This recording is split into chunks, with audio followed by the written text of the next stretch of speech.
All right, we are live. I think. Hello, welcome. Thanks for joining me on this Thursday night. We got a lot of stories to talk about. Happy Pam Bondi is no longer Attorney General Day to those who celebrate. Though I know that's going to be short lived because her replacement is going to be infinitely worse. But for now, minor victories where you can get them, right? As usual, Den is here. He's helping me moderate. So if you have any comments, questions, concerns, leave them in the chat and we will make sure I see them in between stories. And as always, you can support this channel by going to patreon.com/Hemant.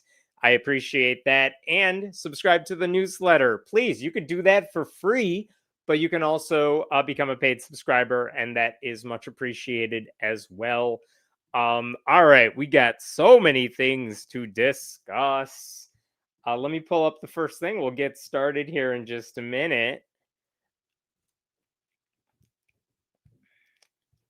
All right.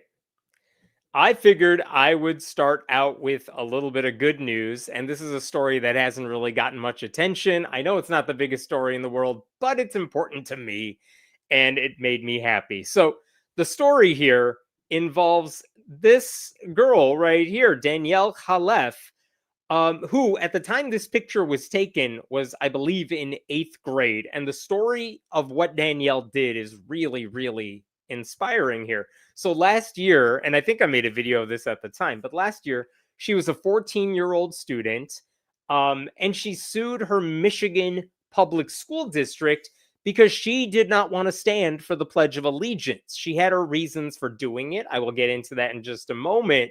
But there's some good news that finally developed this past week. So here's what happened. It's January of 2025, and Danielle was an 8th grader at East Middle School in the Plymouth Canton Community Schools District in Michigan.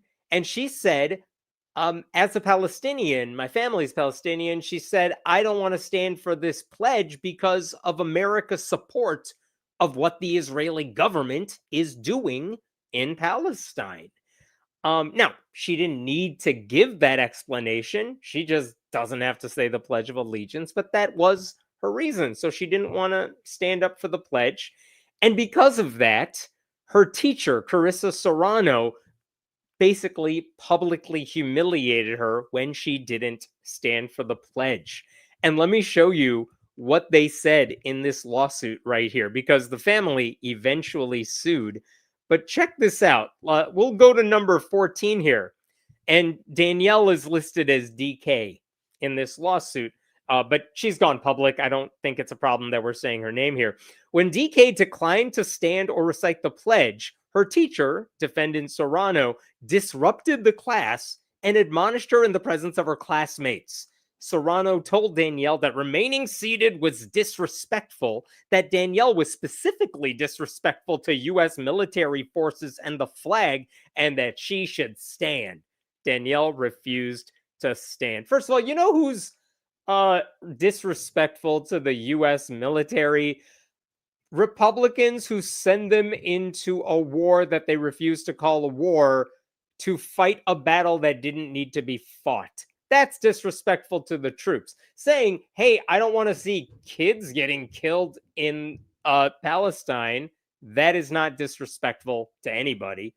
But let's see what happened after this.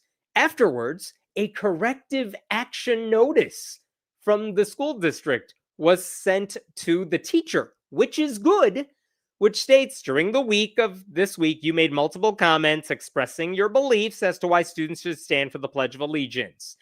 The notice went on to state this is a direct violation of what was discussed at our staff meeting. So far, this is good. The student and her family complained. The district took action against the teacher. That sounds important, but then why do we have this lawsuit? Upon information and belief, after learning of what that teacher did, the school district did nothing more to protect her First Amendment rights than have this little discussion. And you'll never believe this, it got worse, because after that staff meeting and after the teacher got the corrective action notice, look at this. 3 days later, on or about January 9th, when Danielle again declined to stand or recite the Pledge of Allegiance, her teacher instructed Danielle to stand. And when Danielle refused, the teacher admonished her and told her she was disrespectful to the U.S. military forces and the flag and she should stand.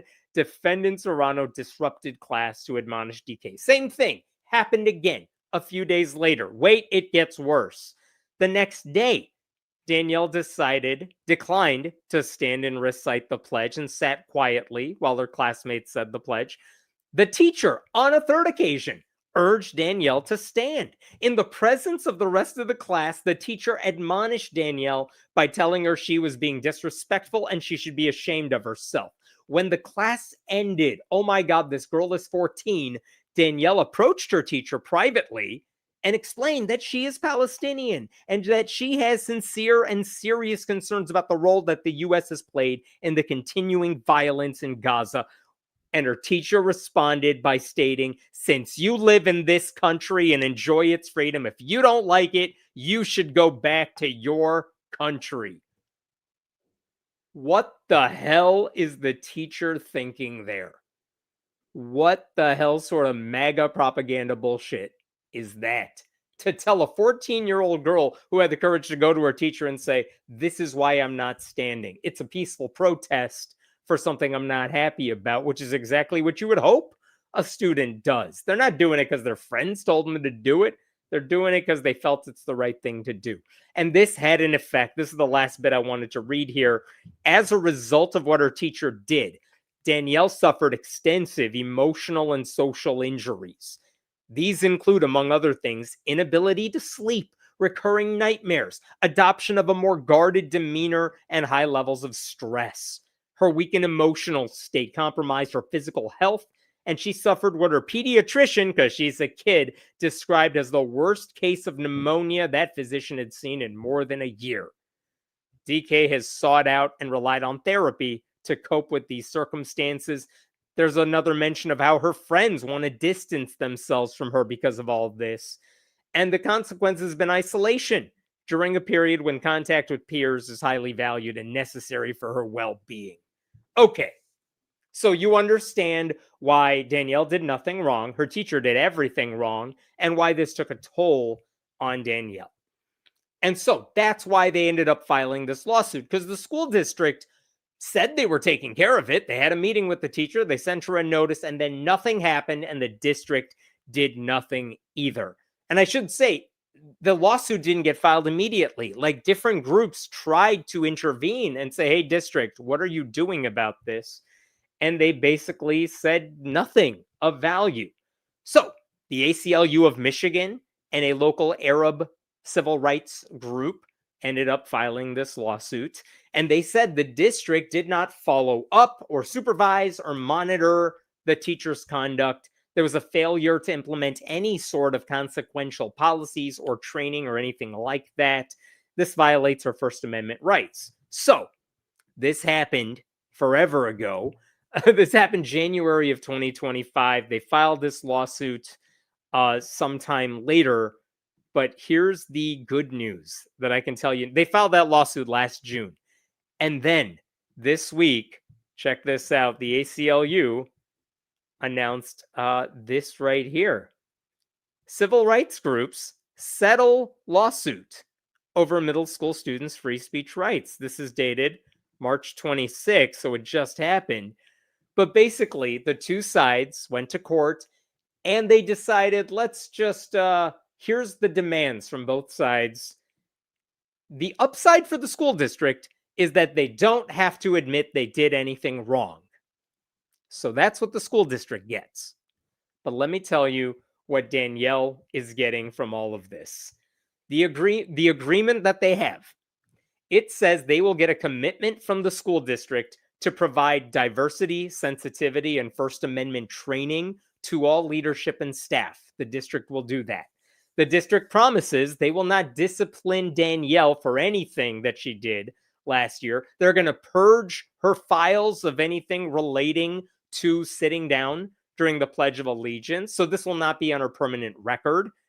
And they will offer counseling if she wants to take it. And by the way, one more little bit to share with you here that I found rather interesting. Let's see if I could find this bit right here. Oh my God, I had it. I wanted to show you this. Oh, yeah.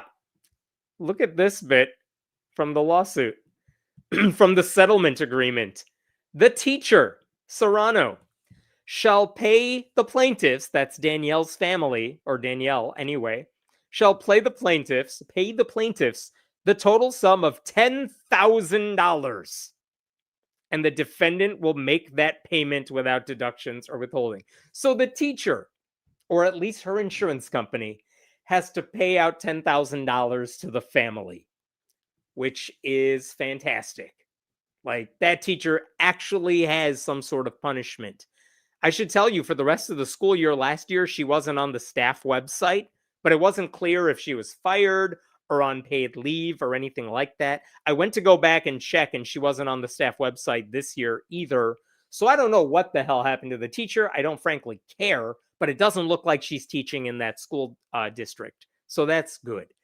So that's the terms. That's why the settlement doesn't sound as bad. Like, you want it to be a victory and it's just a settlement. No, it's all win for Danielle and her family. They get everything they wanted out of this. So that is excellent news.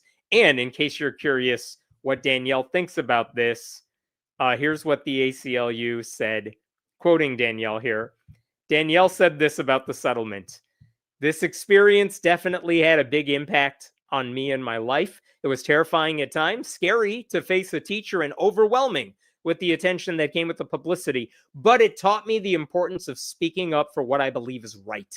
I feel proud of the outcome and of being part of something that reinforces how important free speech is. I've learned that even when it feels uncomfortable or risky, speaking out can make a difference, not just for me, but for others as well. How's that? She is what, like 15 now? Oh my goodness, that girl is a hero. And I also should mention this.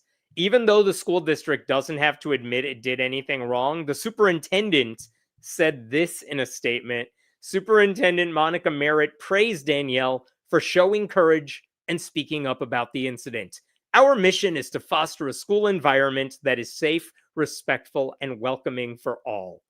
And that was the superintendent who was involved last year, too. It's not like that's a new person, but it is nice to see the superintendent say, yeah, the student was right, and everything on our side, implying that everything on their side was totally wrong. So, look, it never should have gotten to this point, because the district could easily have admitted the teacher's wrongdoing right up front, apologized for what they did to Danielle, publicly reiterated that, hey, kids, none of you have to stand for the pledge at all, ever. They didn't do any of that. But anyway, if any of you are curious, a long time ago, I made an entire podcast series about the history of the Pledge of Allegiance. In fact, if you are on this YouTube channel right now and you go through all my videos and you sort by oldest, I believe that podcast that I made is the first thing I've ever put on this channel. But just to mention why the pledge is a really bad idea in the first place, and why no one should be saying it at all. Atheists have good reason not to say it because it has the words "under God" in it now since 1954. That makes it a prayer. You shouldn't say a prayer in public school. A lot of African Americans have said they don't want to say the Pledge of Allegiance. Why? Because the last line says we have liberty and justice for all. And that's not true if you know anything about the United States. So that's another reason. Why should you say the pledge when it's lying to you? We are not one nation, indivisible by any means, if you've ever read the news. Also, the pledge was originally written to promote anti-immigrant sentiment. That's why they want you to pledge allegiance to our flag and not the flag of the homeland from where you came. And frankly, the United States, if you've seen anything in the news lately, doesn't always deserve admiration. We do a lot of horrible things across the world. So why would we want to pledge allegiance to a nation that is so often a global embarrassment? And if I told you right now, Iran makes its kids say the Pledge of Allegiance to their country, you would call that brainwashing. And then I'm sure Pete Hegseth would say, let's blow up that school too. So whatever your reason is, nobody has to stand for the pledge ever. No one has to say the pledge ever. It's a bad idea. You don't need to waste your time with the ritual.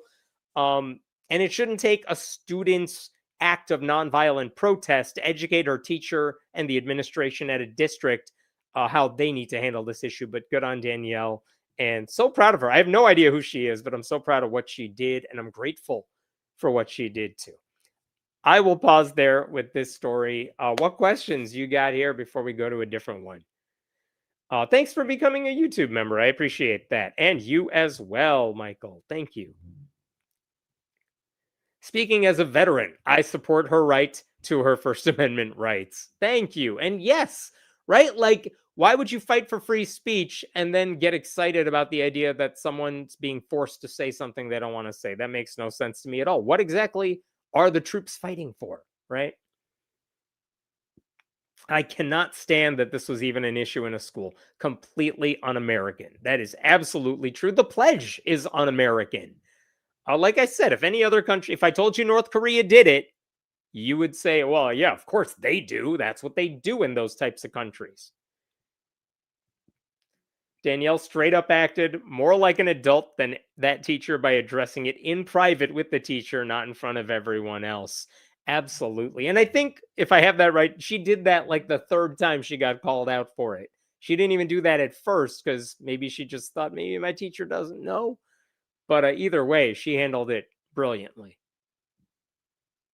At least the teacher has experienced consequences. Yes, indeed. I've scoured a lot of news articles about this story. I haven't heard from that teacher once. Feel like she should say something at this point. I don't know. All right, I'm jumping to another story. Give me just a minute.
Okay.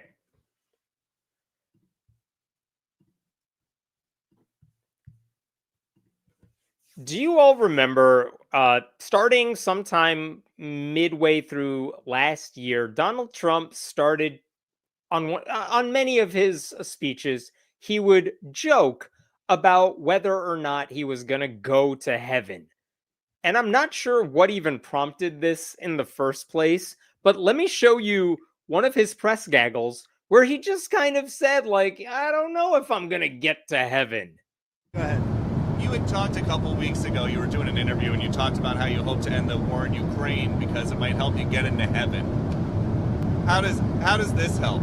Does this help? I mean, I'm being a little cute.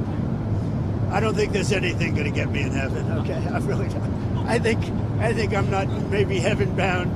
I may be in heaven right now as we fly in Air Force One. I'm not sure I'm going to be able to make heaven, but I can help him out. No, he's definitely not going to heaven. But actually, that was from October of 2025. And a couple of months before that, the interview that Peter Ducey there was referring to, he apparently called into Fox and Friends in August of last year. This is from the New York Times, President Trump dialed into Fox and Friends on Tuesday morning and revealed his newest and truest motivation for brokering an end to the war in Ukraine. He's worried he might not get into heaven after he dies. I want to try and get to heaven if possible, he explained. I'm hearing I'm not doing well.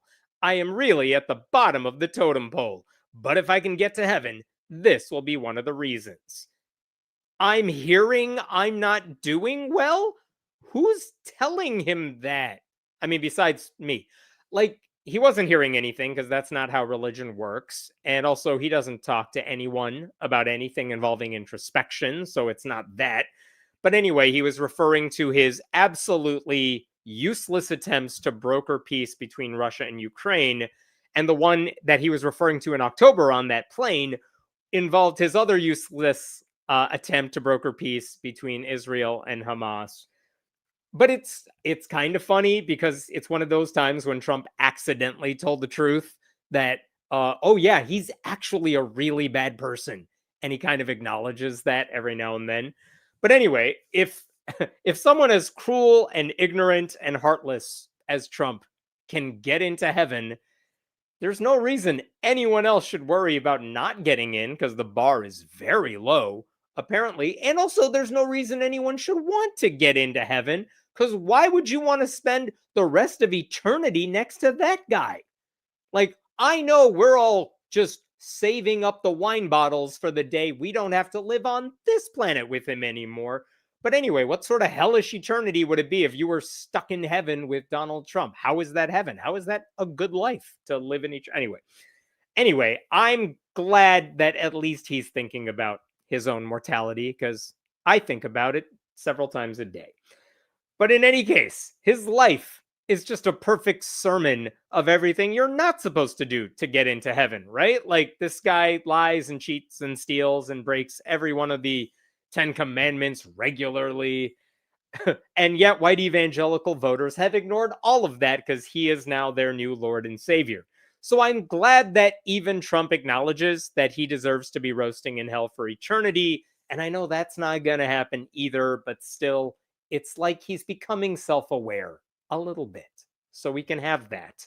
So that was the backdrop for Franklin Graham to write this post on Facebook, to make this post back in August after he called into Fox and Friends about heaven. And this is standard evangelical BS right here, but Franklin Graham isn't wrong to say that it doesn't matter what you do on this planet. That's not what evangelicals believe. We believe you just need to believe in the salvation of Christ. You need to accept Jesus into your broken little black heart, and then you get to go to heaven. I mean, that is their theology. You can be a horrible serial killer on earth, but if you have a deathbed conversion, you get the benefits of heaven for eternity, because that's how broken their religion is. And this is what Franklin Graham said at the time. We do get to heaven by good works, not by our own good works, but by the perfect work of God's Son, Jesus Christ, ... No one cares. That's how one gets into heaven, not by our good works, but by his. Again, that is what Franklin Graham believes. It's a dumb idea, but that is what he believes. Fine.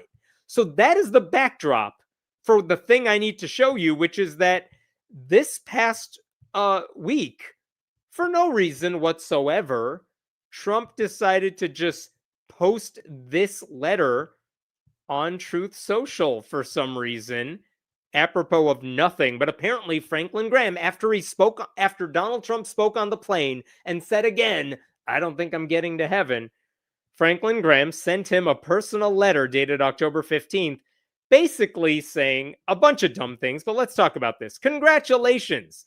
The ceasefire between Israel and Hamas and the hostages being returned home are incredible accomplishments. Israel is still bombing the hell out of Palestine, so nothing happened. There is no ceasefire. Your leadership is historic, which is, I don't even know why they're trying to suck up to Trump at this point, but okay. Anyway, then Franklin Graham goes right into the heaven spiel.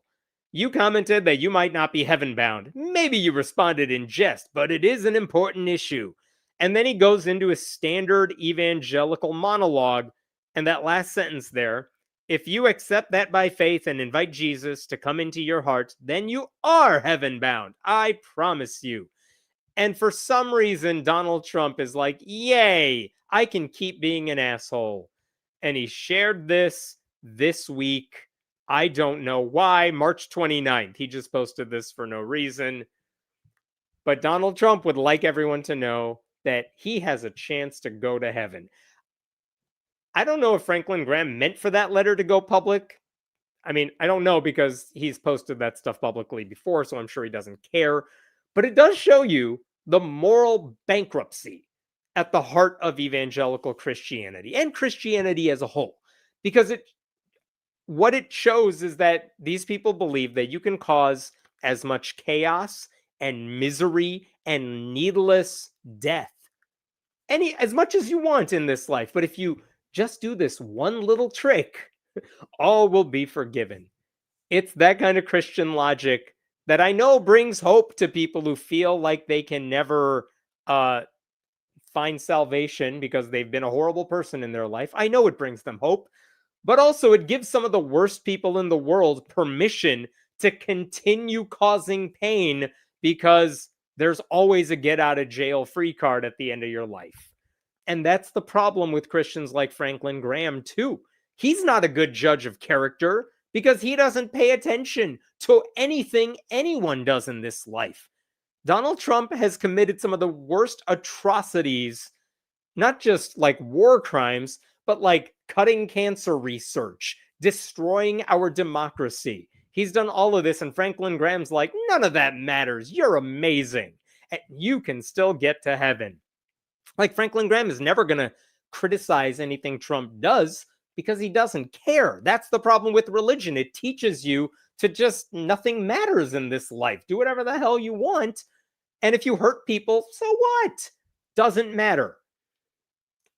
I mean, it's a delusion that allows white evangelicals and conservative Catholics and Southern Baptists to pat themselves on the back while voting for a guy who actively brings harm and causes chaos to everything he touches. Nothing he does is good. Nothing helps. Like, in a just world, there would be karma for the crimes these people have committed towards humanity. And unfortunately, that's not how reality works. I wish that were different. But the truth is, it'll be up to everybody else to fix the problems these people are causing. Their faith allows them to ignore atrocities. They will rationalize anything these people do that hurts people. On a side note, totally separate note, it is wild to me that Franklin Graham is having to explain Christianity 101 to Donald Trump more than a decade after conservative Christians tried to convince Americans that Donald Trump was definitely Christian.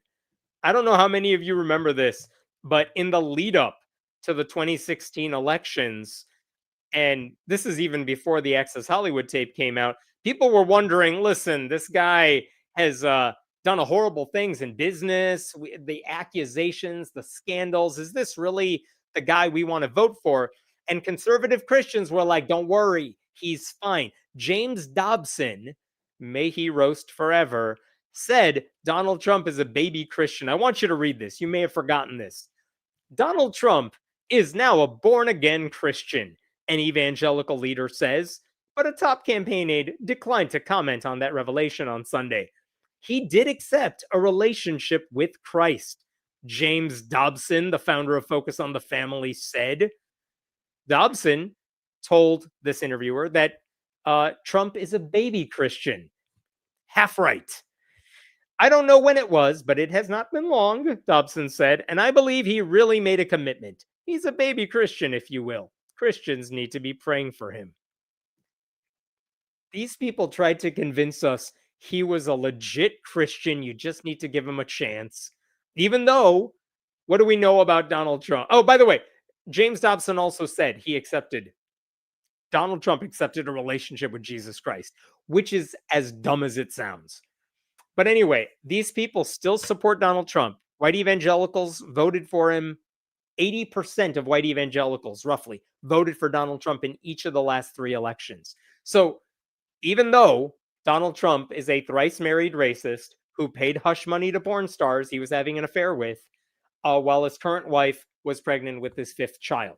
Donald Trump has been convicted of 34 criminal charges. He is a sexual abuser. He is the guy who said 2 Corinthians. He is the guy who got caught bragging about consensually grabbing women in their private parts because he was a celebrity. He's a guy who lies about everything. He's a guy who has said he doesn't need forgiveness.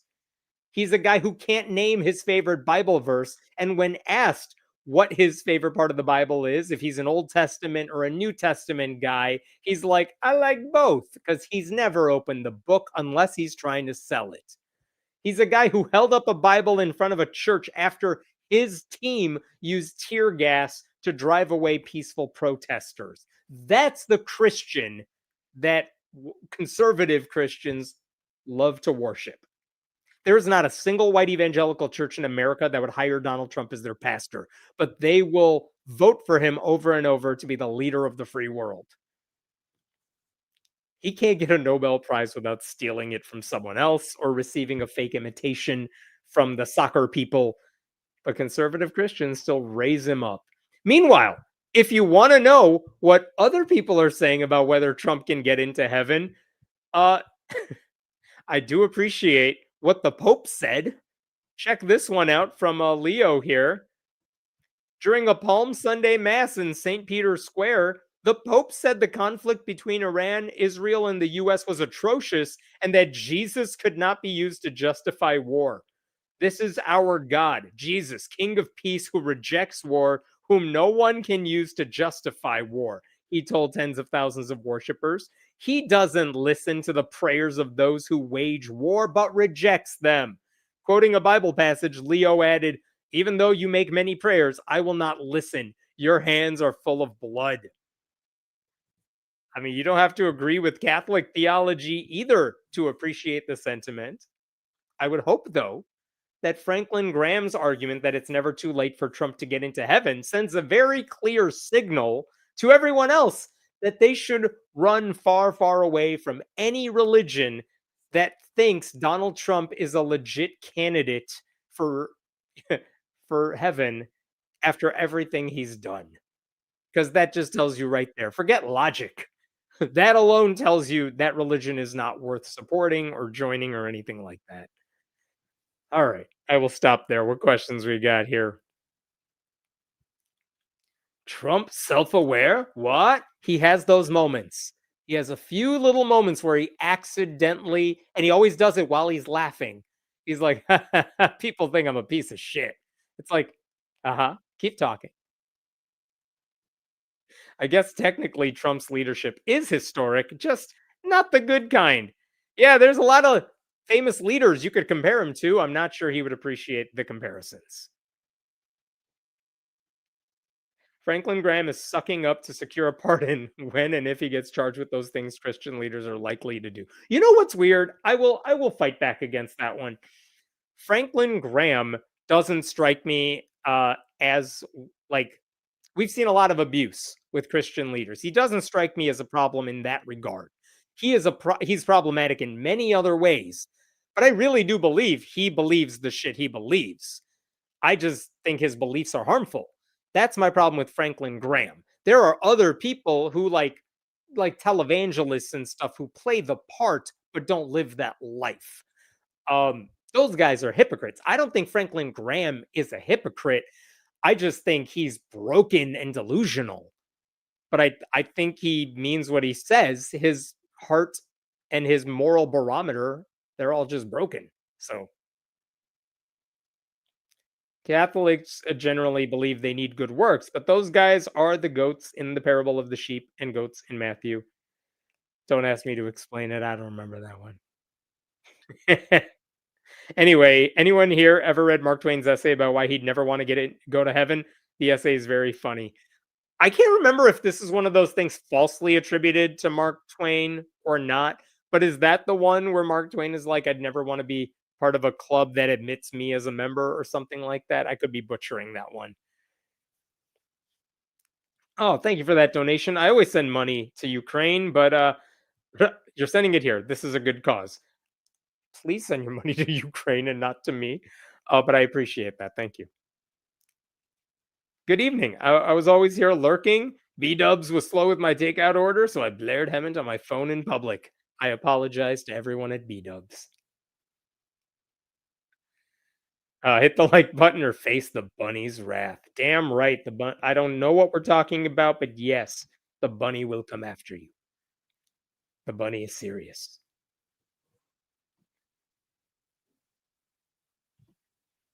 All right, let's. I'll go to the next story. Give me a second here.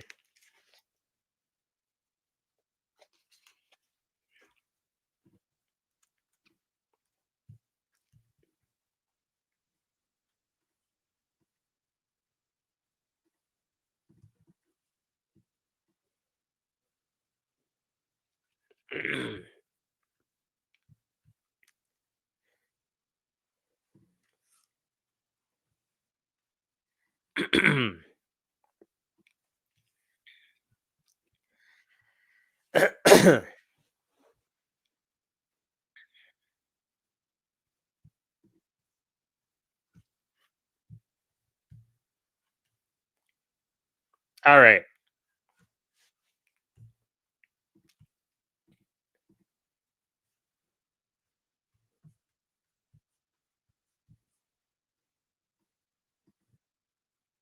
Give me 1 second here.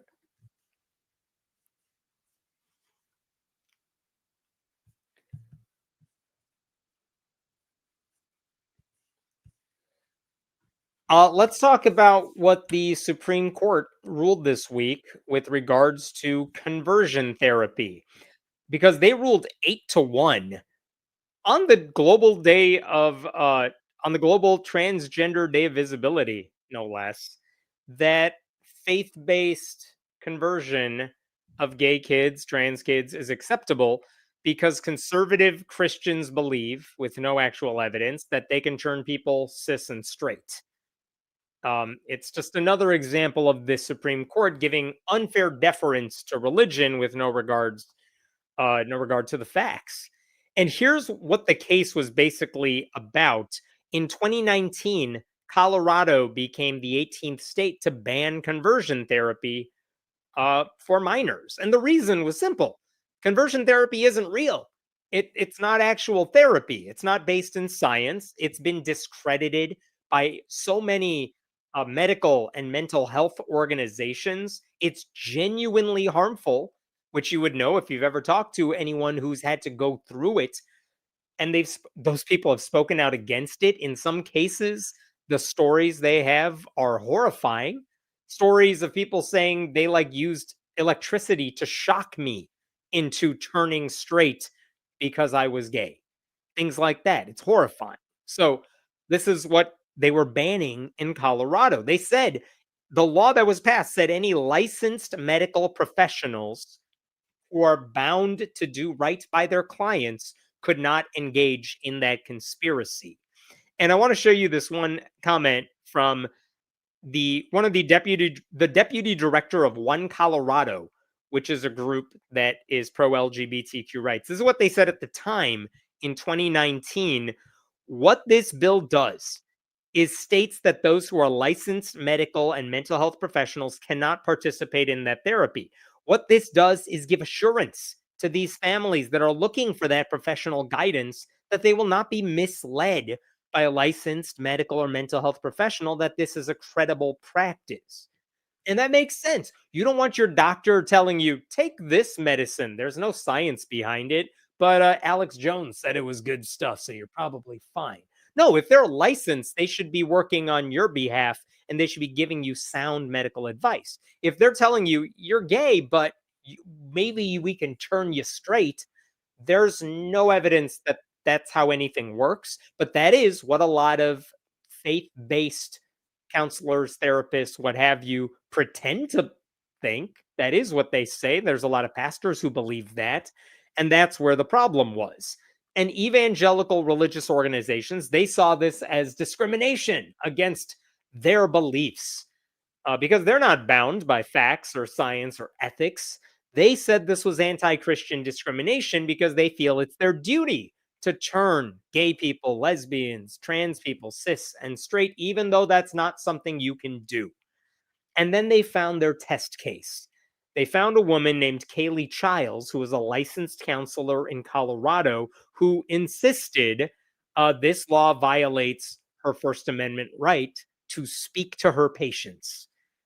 This is a picture that the right wing legal group put up of Kaylee. Here she is laughing at the thought of gay people suffering, I assume. I don't know what else makes her that happy. But there you go. Basically, what she said is that, if her clients come to her and say they want to change their gender identity or orientation, she wants to be able to talk to them, to help them achieve their goals. But this Colorado law says she can't talk to her patients. And she says, I don't do any of that electricity stuff. I just do talk therapy, she said. She doesn't do the coercive, cruel things. She just wants to talk to her patients. And the thing is, lower courts denied her claims on the merits. They said, come on now, Colorado's law here fairly regulates professional conduct, not your speech. Like, if you want to go home and talk about this stuff, no one's coming after you. But, like, you're a professional. You're supposed to work off of the evidence, and there's no evidence of any of this. But the right wing groups, they kept appealing and appealing. It made its way up to the Supreme Court. And the Supreme Court this week ruled 8-1 that she should definitely be allowed to talk about conversion to her LGBTQ clients, basically overturning that law in Colorado. And the thing is, even two of the more liberal justices, Elena Kagan and Sonia Sotomayor, joined in on that majority decision, which may come across as rather surprising. But I will tell you, even Ian Milheiser, who writes for Vox about the Supreme Court, and I respect his opinion a lot, and he's been rightly critical of this court when it's warranted. He said this decision was sadly the right one, given the way Colorado's law was worded. Here's what he said. In a separate concurrence, Kagan explains why she and Sotomayor voted against Colorado's law, and her opinion leans heavily into the very strong rules against viewpoint discrimination. Such laws, Kagan writes, are an egregious form of content-based regulation, in part because they suggest that the government has an impermissible motive when it wrote the law, regulating speech because of its own hostility toward the targeted messages. For this reason, Kagan writes, laws that engage in viewpoint discrimination of any kind are the most suspect of all speech regulations. In other words, Kagan's saying the government cannot tell people what they can and cannot say. It's as simple as that. They don't support conversion therapy, obviously, but they're saying the way the law is written, it goes a little too far. Now, that also doesn't mean, however, that Colorado counselors can now start engaging in conversion therapy. That's because they could still be sued for malpractice if they are telling people things that are patently untrue. If they are harming their patients, they can still be sued for that. That's not out of the question. But the bar to go after them for doing that is a little higher now than it used to be. And the downside to the decision is that it makes it harder for states to prevent that harm from occurring in the first place. And that's really what Colorado was trying to do. And if you can do anything, even if you're not a lawyer, I urge you to read Ketanji Brown Jackson's dissent, because she argued that this isn't a free speech issue at all, because licensed clinicians in Colorado are duty bound to follow the medical consensus. No one is stopping Childs from sharing her opinions in other capacities. This is about regulating healthcare. Just like that. Let me show you a little bit from Jackson's dissent here. As applied to Childs, the Colorado law, treats the talk therapy form of conversion therapy as a prohibited medical treatment. But Childs is free to express her opinion about the efficacy of conversion therapy or her disagreement with Colorado's conclusion that such therapy is harmful to minors. Colorado's law doesn't target or prohibit the expression of such views by anyone in any form, including by licensed healthcare providers in discussions with patients and their families. All the Colorado's law prescribes is the provision of such therapy to minors. So that is interesting. She also goes on to say, if I can do this here, look at this. Ultimately, because the majority plays with fire in this case, I fear that the people of this country will get burned. Dot, dot, dot. Look at this next paragraph. Today, the court turns in its back on that tradition, referring to high quality medical care. And to be completely frank, no one knows what will happen now. She said another thing I wanted to show you here. So, to put it bluntly, the courts could be ushering in an era of unprofessional and unsafe medical care administered by effectively unsupervised healthcare providers. A state license used to mean something to the patients who entrust their care to licensed professionals, that the person is certified to be one who provides treatments that are consistent with the standard of care. That stops today. Harsh words. I mean, the long term consequences are the concern here. How many more children are going to have to suffer because of what the court is now doing in the name of free speech? Because they are more than willing to give deference to a Christian counselor, but they're effectively ignoring the speech of the experts who say this sort of therapy directly harms the patients. I also want to show you what Mark Joseph Stern of Slate pointed out here, because he noted that this this decision doesn't necessarily go as far as it could. Check this out. After this decision, parents who seek to convert their transgender children have a constitutional right to do so. But thanks to last year's decision in a separate case, parents who seek to affirm their transgender children with medication have no such right. States can ban gender affirming medication, but evidently cannot ban anti transgender talk therapy. And the majority doesn't explain why anti LGBTQ plus speech receives heightened protections when other viewpoints do not. Surely, Jackson wrote, a state can direct doctors to discourage and not encourage smoking cigarettes. It can prohibit doctors from telling an anorexic patient to eat less while allowing them to recommend eating more. It can stop doctors from encouraging patients to end their lives. These laws, too, censor speech on the basis of the state's preferred viewpoint. In Neil Gorsuch's words, they enforce orthodoxy. Why is it then that nobody seriously argues that they would violate the First Amendment too? So it's deeply hypocritical what these justices are doing here. So the question of what this decision actually means in practice is technically still up in the air. Like, does a doctor have a right to tell a patient to take ineffective medicine to avoid surgery due to their religious beliefs? Like we would normally say, of course not. But given this decision, who knows? And this hypocrisy is really there. I do want to show you how the anti-LGBTQ groups are celebrating this victory, just to show you how much joy they get out of harming LGBTQ kids. This is from Alliance Defending Freedom, one of the Christian hate groups that represented Childs. You kids deserve real help, affirming that their bodies are not a mistake and that they are wonderfully made. The U.S. Supreme Court's decision today is a significant win for free speech, common sense, and families desperate to help their children. ... States cannot silence voluntary conversations that help young people seeking to grow comfortable with their bodies. The problem is that if you're trans, your body isn't a mistake. And if your church convinces you it is, that's a church problem. That's not a you problem.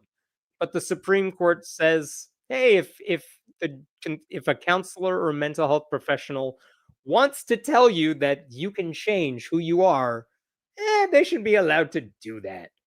The irony in all of this is that literally no one has been punished by the Colorado law yet. Never. And now no one will be, at least until someone drags in the corpse of a literally harmed child. But the science hasn't changed. Like, conversion therapy still doesn't work. That's why whenever you say it, you should use big quote fingers. And anyone who tells a gay child or a trans child that they can or should change who they are, they could be subject to punishment still, even after this decision. It'll just take a while. In case you're wondering what the bigger atheist humanist group said about this stuff, the American Humanist Association said this decision was completely divorced from reality, and that the ruling sacrifices the health and well-being of children on the altar of religious bigotry and homophobia in the medical profession. Americans United for Separation of Church and State said this ruling delivered a win to Christian nationalists seeking to turn religious freedom into a weapon to harm others. The Freedom from Religion Foundation said the decision continues the trend of the Supreme Court favoring religious litigants under the guise of free speech. But this is what happens when the Supreme Court elevates ideology over expertise. The facts don't matter. As long as you're religious, you can get away with whatever you want, right? Your religious views are always permissible as long as you couch them in free speech arguments, right? Just ignore the pile of LGBTQ people over there. You do whatever you want. Professional standards don't matter. Like, the immediate effect is that licensed therapists who happen to be religious can just pretend their advocacy of pseudoscience is nothing more than advice. It's just free speech. And then they can avoid the regulations that made their licenses meaningful in the first place. And who pays the price for that? LGBTQ kids, not politicians, not judges, not the heartless staff at the ADF who don't give a shit about self-harm or depression experienced by LGBTQ people. Again, they smile when that stuff happens. So here's the logic, as far as I can summarize, by the Supreme Court here. If you affirm a child's identity, if they're LGBTQ, that can be regulated. But if you undermine it with junk therapy, that is constitutionally protected. Religiously motivated viewpoints get preferential treatment. Medical reality is not a priority. I think that's how the Supreme Court views everything now. I will say they didn't strike down all conversion therapy bans nationwide. So I guess the silver lining here is there's some ambiguity for lower courts to wrestle with how they're going to deal with all this. So I guess there's a little window open, a very narrow one, for states to define evidence-based standards of care. But there is a roadmap for future faith-based challenges that harm people under the guise of free speech. And that's the danger here. This isn't going to stop with conversion therapy. LGBTQ kids are just the sacrificial lambs for the larger project of conservative Christians, which is we should be able to avoid the law as long as we say it's our religion. That's their ultimate goal here. So more people are going to suffer because the conservative justices they'll do anything to help their right-wing religious allies. I will pause there for now. What questions we got here? Conversion therapy is behavioral therapy and is all about how a person looks and annoys the people around them and nothing about what the person actually feels. ABA therapy came from the same mode. Thank you for sharing that. Yeah, it's a disaster. And a lot of these kids are generally coming from environments where they are not accepted or affirmed, meaning they're dragged to these anti-gay churches to begin with. And they're told that there's something wrong with them. And they're being told this at a time when they're starting to develop hormones and crushes and coming to terms with their own bodies. Like, it's awkward enough if you're cis and straight. And it's so much harder, I imagine, if you're not. But that's the environment these kids are growing up in. And now they're being told to suppress everything by their mental health counselors. That's a disaster waiting to happen. The thing about this case is it should never have been gone to the Supreme Court. Banning conversion therapy is about the harm it causes.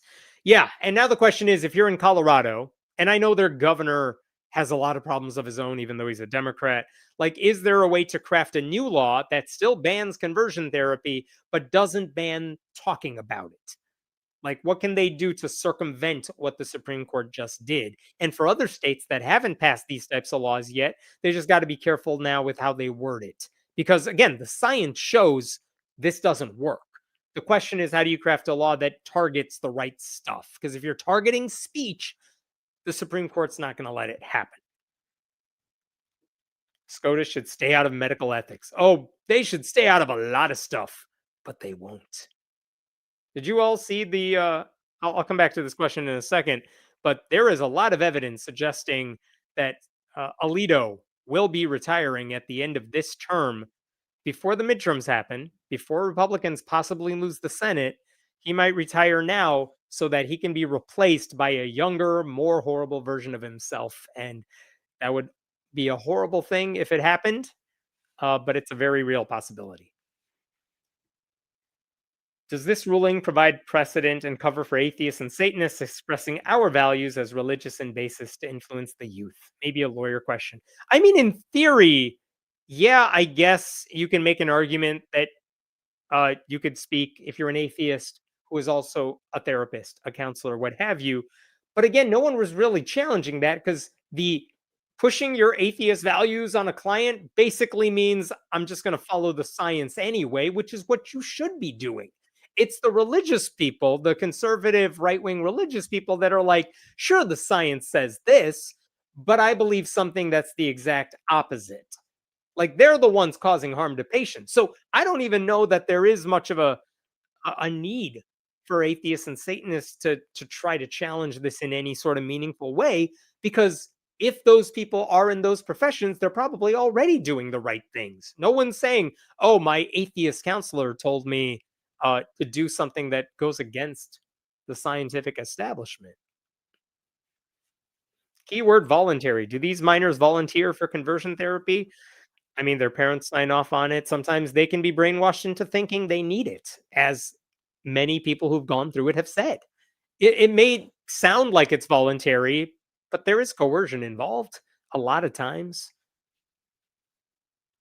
And also, even if it is voluntary, if you're gay and you think, oh no, I don't want to have these feelings, I want to change, that may be a voluntary thing you think, but you haven't been told usually that, like, no, there's nothing wrong. That's just how you work.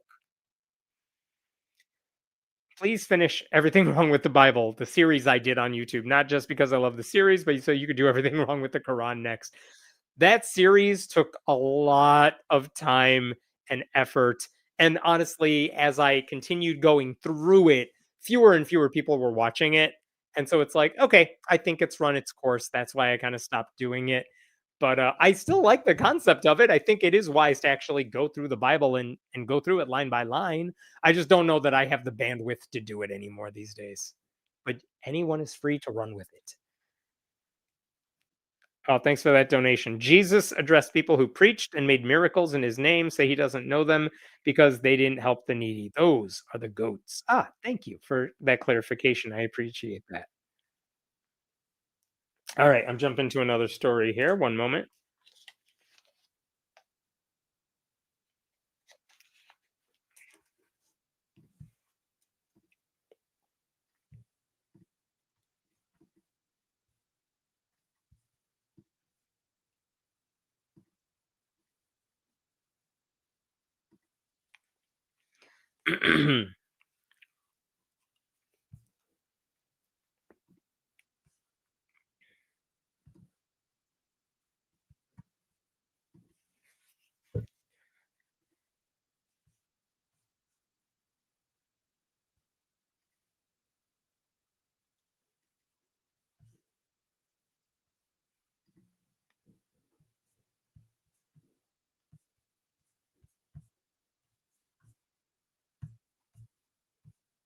Okay.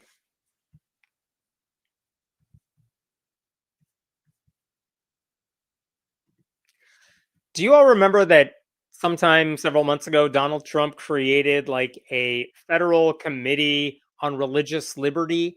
He brought together a bunch of people who could talk about where the United States needs to do better so that everyone can experience freedom of religion. And then he stacked that committee with right wing conservative Christians. And the reason it made the news recently is because that like former Miss America person, Carrie Prejean Bowler, basically said, hey, we should not necessarily, just because you criticize Israel for what they're doing in Gaza, that's not necessarily anti Semitic because you could just be mad at their government. And they booted her, even though she's a right wing Christian, because how dare you have any sort of opinions that contradict the narrative. But anyway, Donald Trump started this religious liberty committee that was really just another way to advance the conservative Christian agenda. And so in Texas, Lieutenant Governor Dan Patrick over here, he decided he's going to do the same thing in Texas. Dan Patrick, by the way, is the chair of the group that Donald Trump created at the federal level. So now Dan Patrick's like, let's do a version of this in Texas. And if you have any questions about what he's actually trying to do. Let me show you this. This is the press release he put out when he announced this committee. Uh, for the past year, I've had the honor of serving as chairman of President Trump's Religious Liberty Commission in Washington, D.C. Through the commission's important work, I have learned that many Americans and Texans alike do not fully understand their God given religious liberty rights secured under the First Amendment. Really? They don't? Who? Give me a name.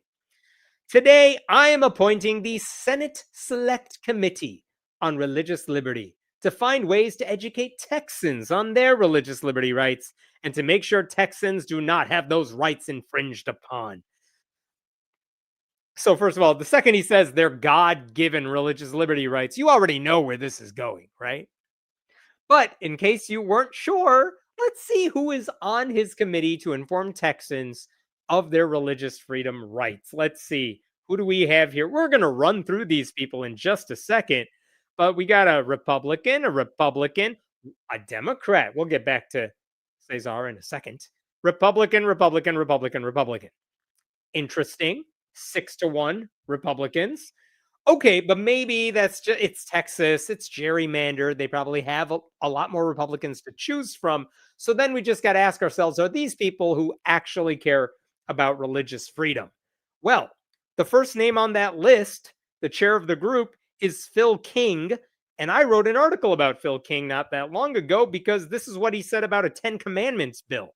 Senator Phil King said, we want every kid pre-K through 12 every day in every classroom they sit in to look on the wall and read those words that God says, because we want them to understand how important that those statements of God, those rules of God are, that they see them in their classroom every single day of their public education.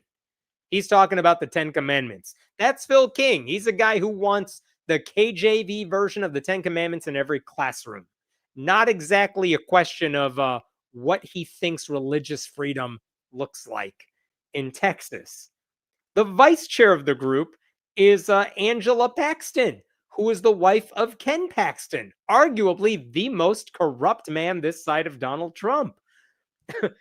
She recently divorced Ken Paxton on biblical grounds because he's just that crazy, but don't let her off the hook here because she's also a religious zealot.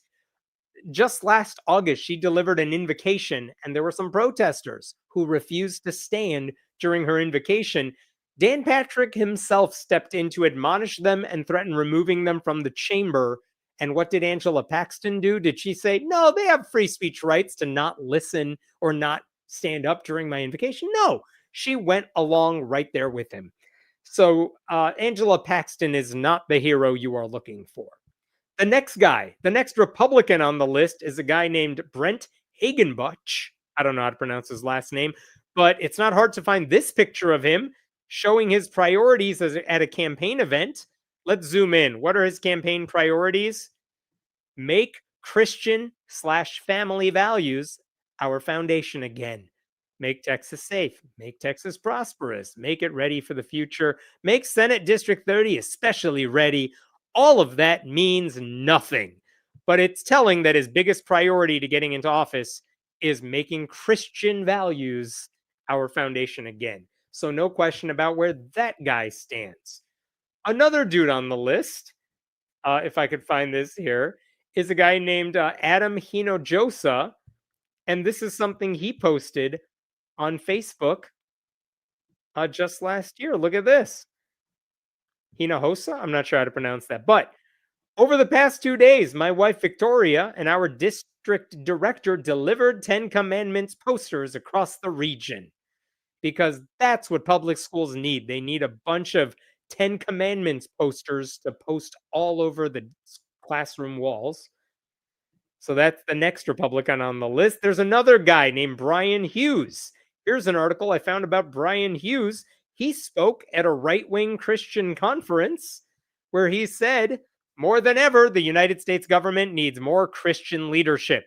Quote, we think about people who demand real leadership, such as our founding fathers, who honored the Lord through our Constitution.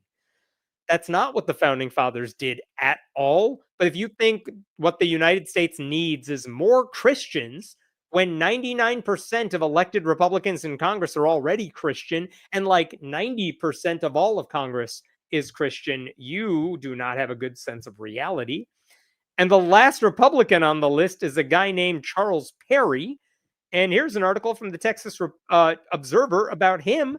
Speaking of treatment of foreigners, Texas State Senator Charles Perry made particularly creative use of a biblical passage when he spoke out against sanctuary cities. So basically, he said, screw the refugees, let them suffer. Because here's a Bible verse I got that said, let's not help the least of these. Why not? So those are the 6 Republicans on this committee that Dan Patrick appointed. And I mentioned there is 1 Democrat in the mix. I personally think that's just a token, just to say it's not just me putting my Christian buddies on the list. I even put one of my rivals on there. I put an enemy of mine on there. And Cesar Blanco is his name. As far as I could tell, he seems fine for the committee. He is Catholic, but like whatever, you can be Catholic and still support church-state separation and religious freedom. I don't have a problem with this guy being Catholic, but this is what Blanco said in response to him being chosen to be on this committee. I'm grateful to Lieutenant Governor Dan Patrick for the opportunity to serve on this committee. ... As a Navy veteran, I took an oath to defend the freedoms we enjoy as Americans. That includes the right of every Texan, regardless of faith or belief, to practice freely without interference and without having another set of beliefs imposed upon them, on them. And that is great. I appreciate that he's saying all this.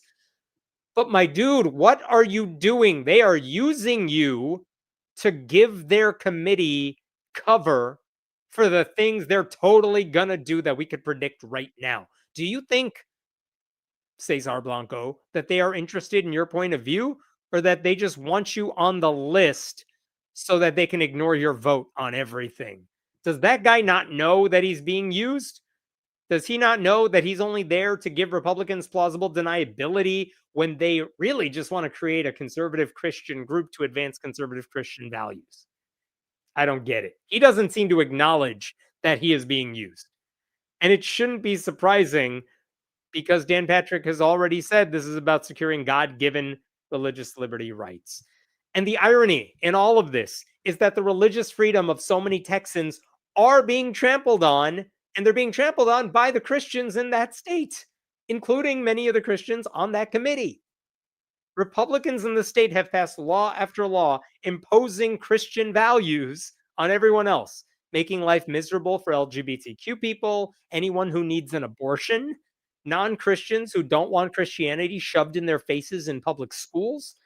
I mean, the state was just sued because they have a voucher program where private schools can get public money, and they just said, hey, Muslim schools cannot participate because Brown. And Muslim schools had to file a lawsuit to get included in that mix. Like, honestly, why do you even need a commission like this when Texas Republicans already prioritize the Bible over the Constitution? And the answer is it's just for show. It's so Dan Patrick can pretend like he cares about this issue when he clearly doesn't.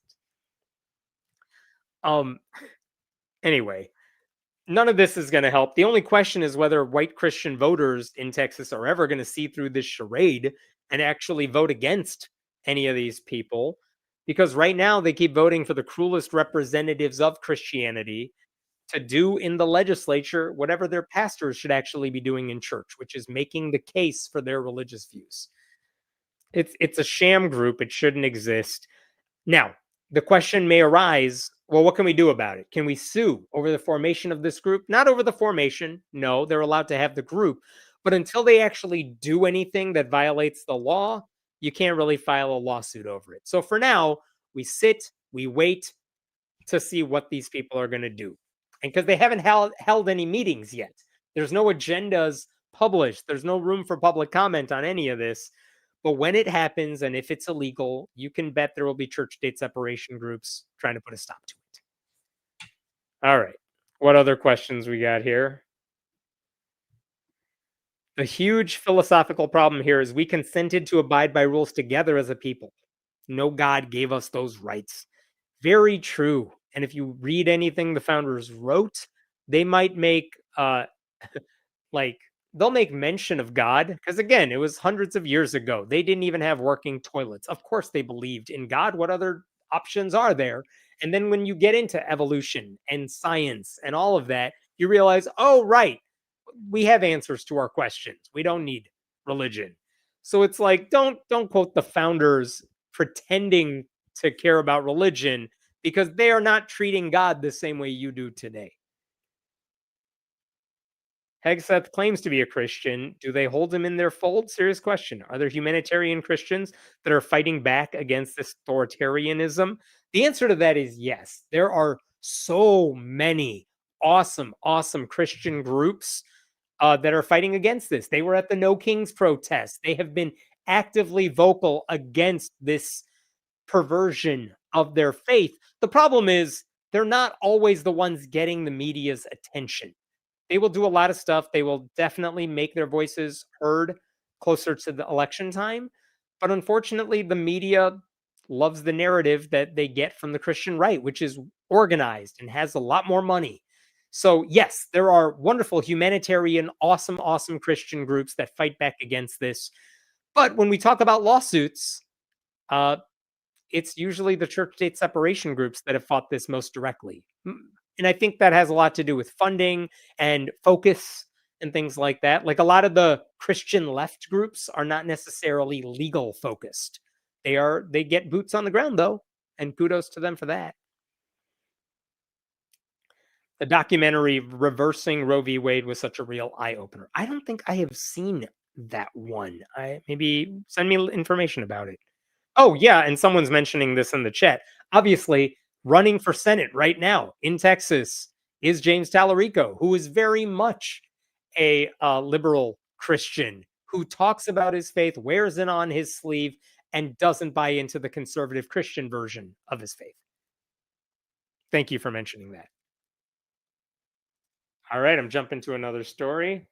Oh, here's a fun one to talk about.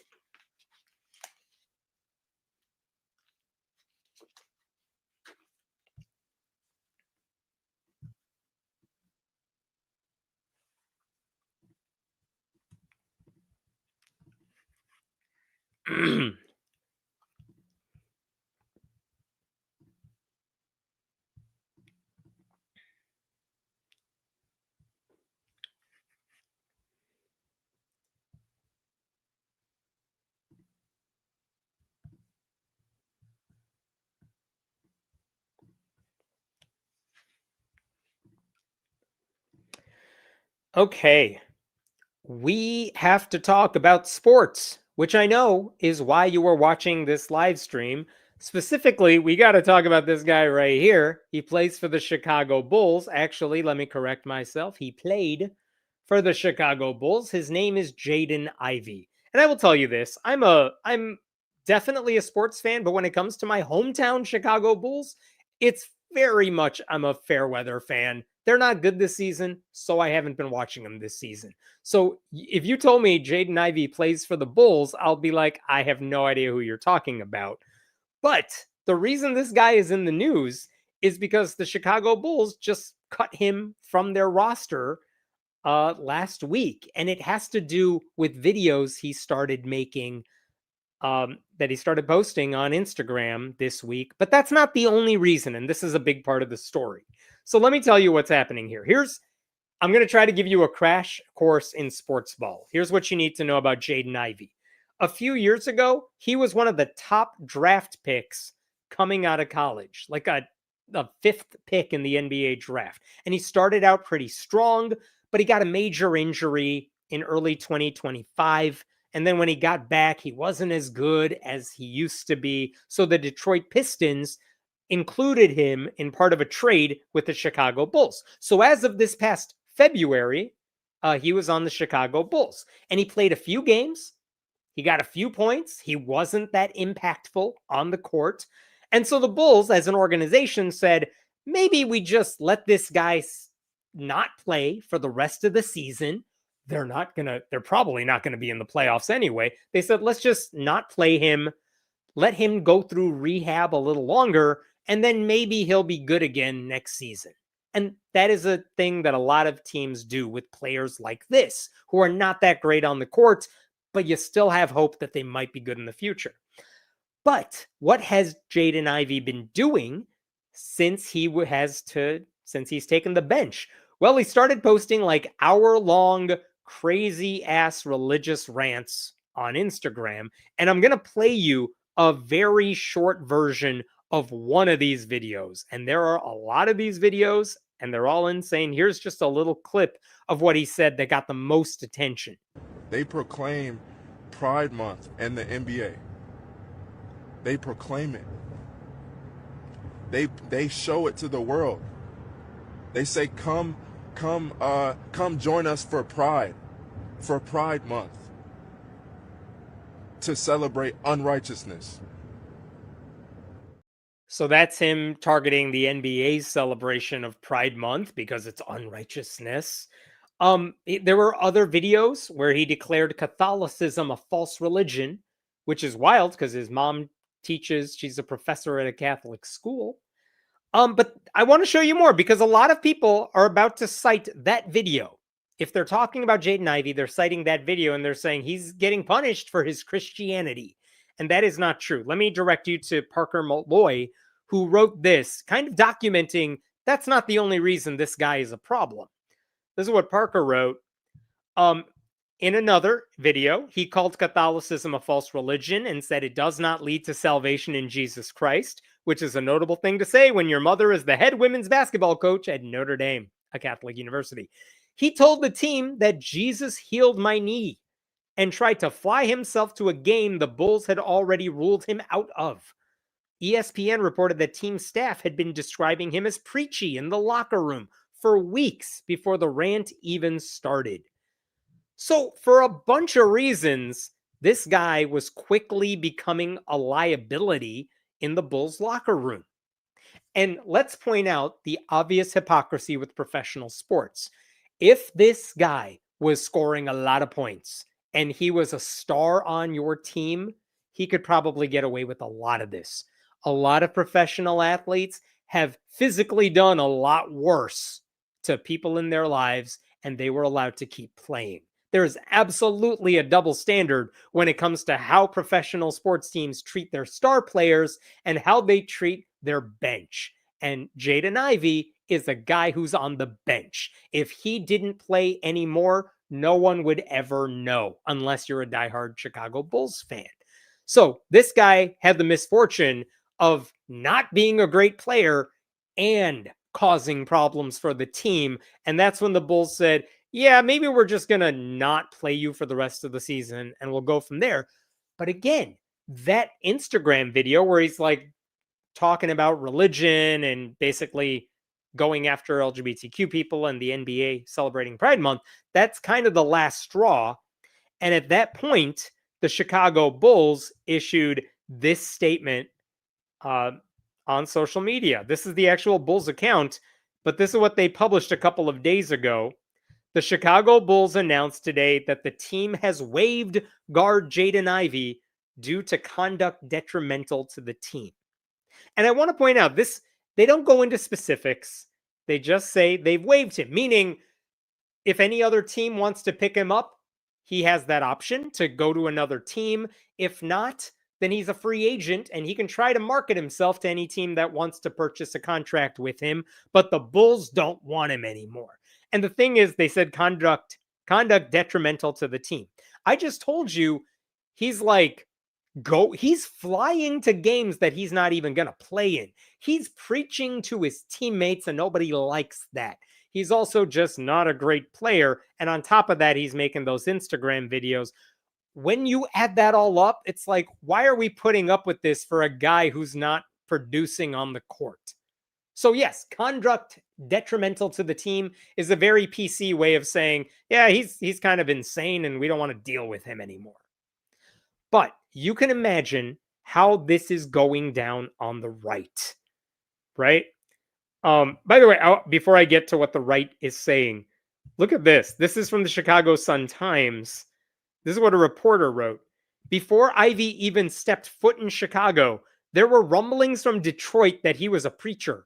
Those rumblings undersold it. His interviews became sermons in which he asked reporters whether they had been saved and whether they had fornicated before marriage. My bad, I was just checking in on how your knee felt. Ah. And here's another columnist from the Chicago Tribune who points out that people are going to say this is about Christianity and his views. It's not. Check this one out. This is Julia Poe of the Chicago Tribune. Religion, and specifically Christianity, is not a taboo topic in an NBA locker room. Teams provide chapel services. Players read the Bible before games and praise Jesus after them. It takes a remarkable level of extremity for a player's faith to become remotely notable in this type of environment. Somehow, Ivy accomplished that feat. Like, everyone's a Christian in professional sports. This guy's like a crazy Christian. But so I get why the Instagram videos might have been the last straw for the Bulls.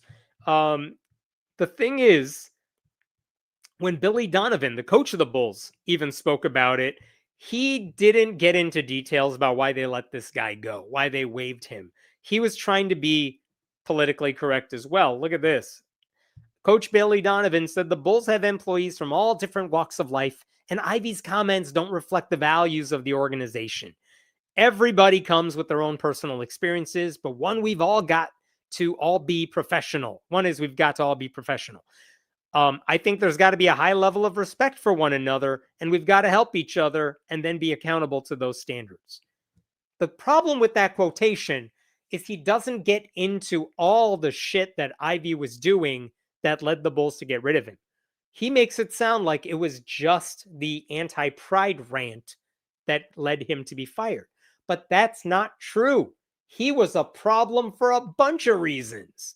And the way Billy Donovan spoke of it, it's just handing the right-wing people like the tools they need to make this a culture war issue. And they have done that. This is Parker Malloy again, who compiled these. Riley Gaines, the fifth place swimmer, she compared Ivy to Jesus. We live in a world that hates Christ and those who believe in him, but that's to be expected. Just as he was persecuted, so will we be. Consider me a Jaden Ivy fan. Yes, Jesus was also famously fifth place in all the contests he was in. Sean Davis, co-founder of The Federalist, declared that the conduct they are claiming is detrimental is Christianity.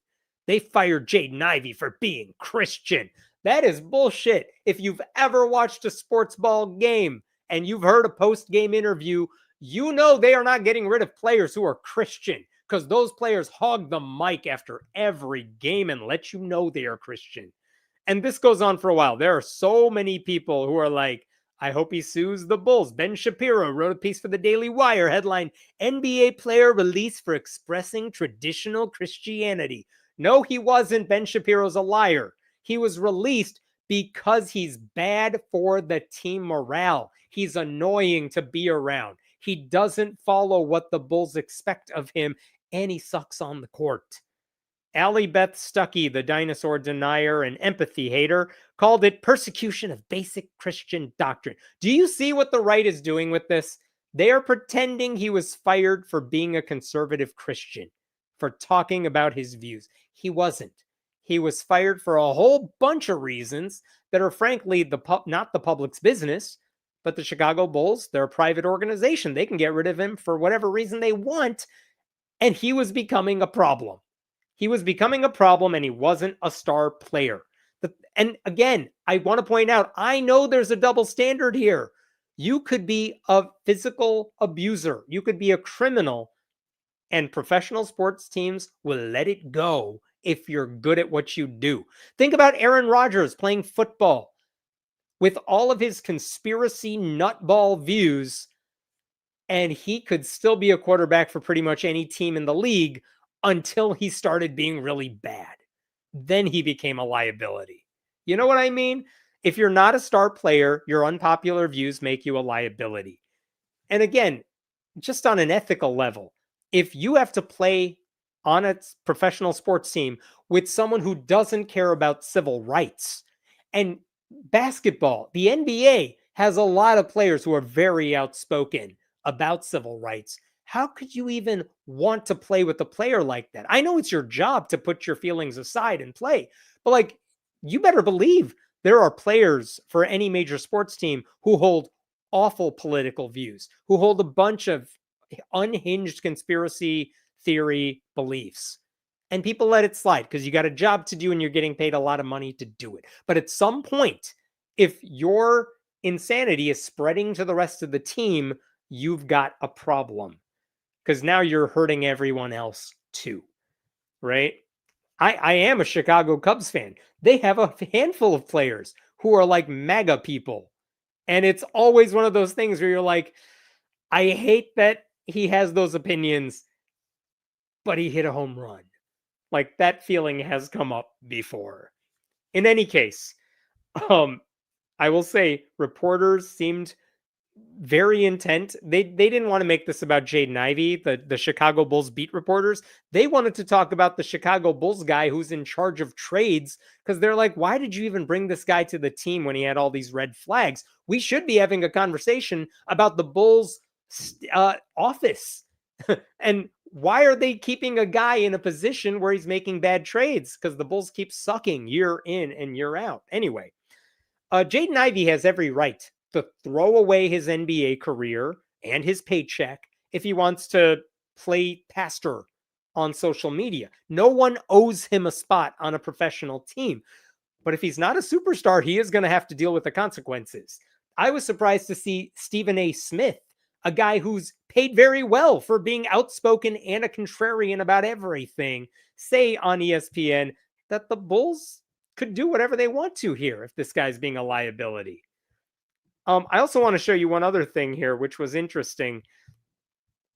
One of the things that Parker Malloy pointed out in her article is that one thing no one on the right was saying about Jaden Ivey is that they hope he gets help, because a lot of people close to him were saying he seems like he's spiraling, and maybe they're not diagnosing it, but maybe there's a mental illness problem happening here, because one of his teammates, Josh Giddey, told reporters in San Antonio, I do really hope he gets help. It's not going to be with the Bulls anymore, but wherever it is, I hope he gets it. Billy Donovan said he worried about whether players were getting the resources they needed. Ivy's own wife posted on Instagram that he says things for attention and told followers not to be deceived. The people who actually know Jaden Ivey are worried about him. The people who've never met him bought his jersey and booked him on a podcast. That's what the right is doing. And that is a fair point. So I just want to point out, the Bulls are right to cut him from their team if he's not producing and he's annoying everyone on their team. But they didn't fire him because he's Christian. No professional sports team is firing anybody for being a Christian. To my annoyance, they will elevate you if you are an outspoken Christian. Tim Tebow. I mean, how many other athletes have there been over the years? Pretty much every NFL quarterback you can think of is an outspoken Christian. They're not getting rid of Christians. They're getting rid of this guy for many reasons, one of which is those Instagram posts and the crazy stuff he's saying on them. So don't fall for the right-wing narrative that he was waived from the Bulls for being a Christian. He was waived because he's causing a lot of problems and he's not a great player right now. And if he actually wants to play, he has that option. He can work to get back onto a team. It doesn't look like he wants to take that route right now. So I also hope he gets the help he needs. Okay, let's stop there. What other questions we got here before I move on to a different story? Horns, darkness, red, all caps. He's playing for the Bulls, which has a very devilish theme. Yes, hellish graphic. Also looks like he was going to star in a Broadway musical, but there you go. All those right-wing Christian nationalists are defending a black man. Will wonders never cease?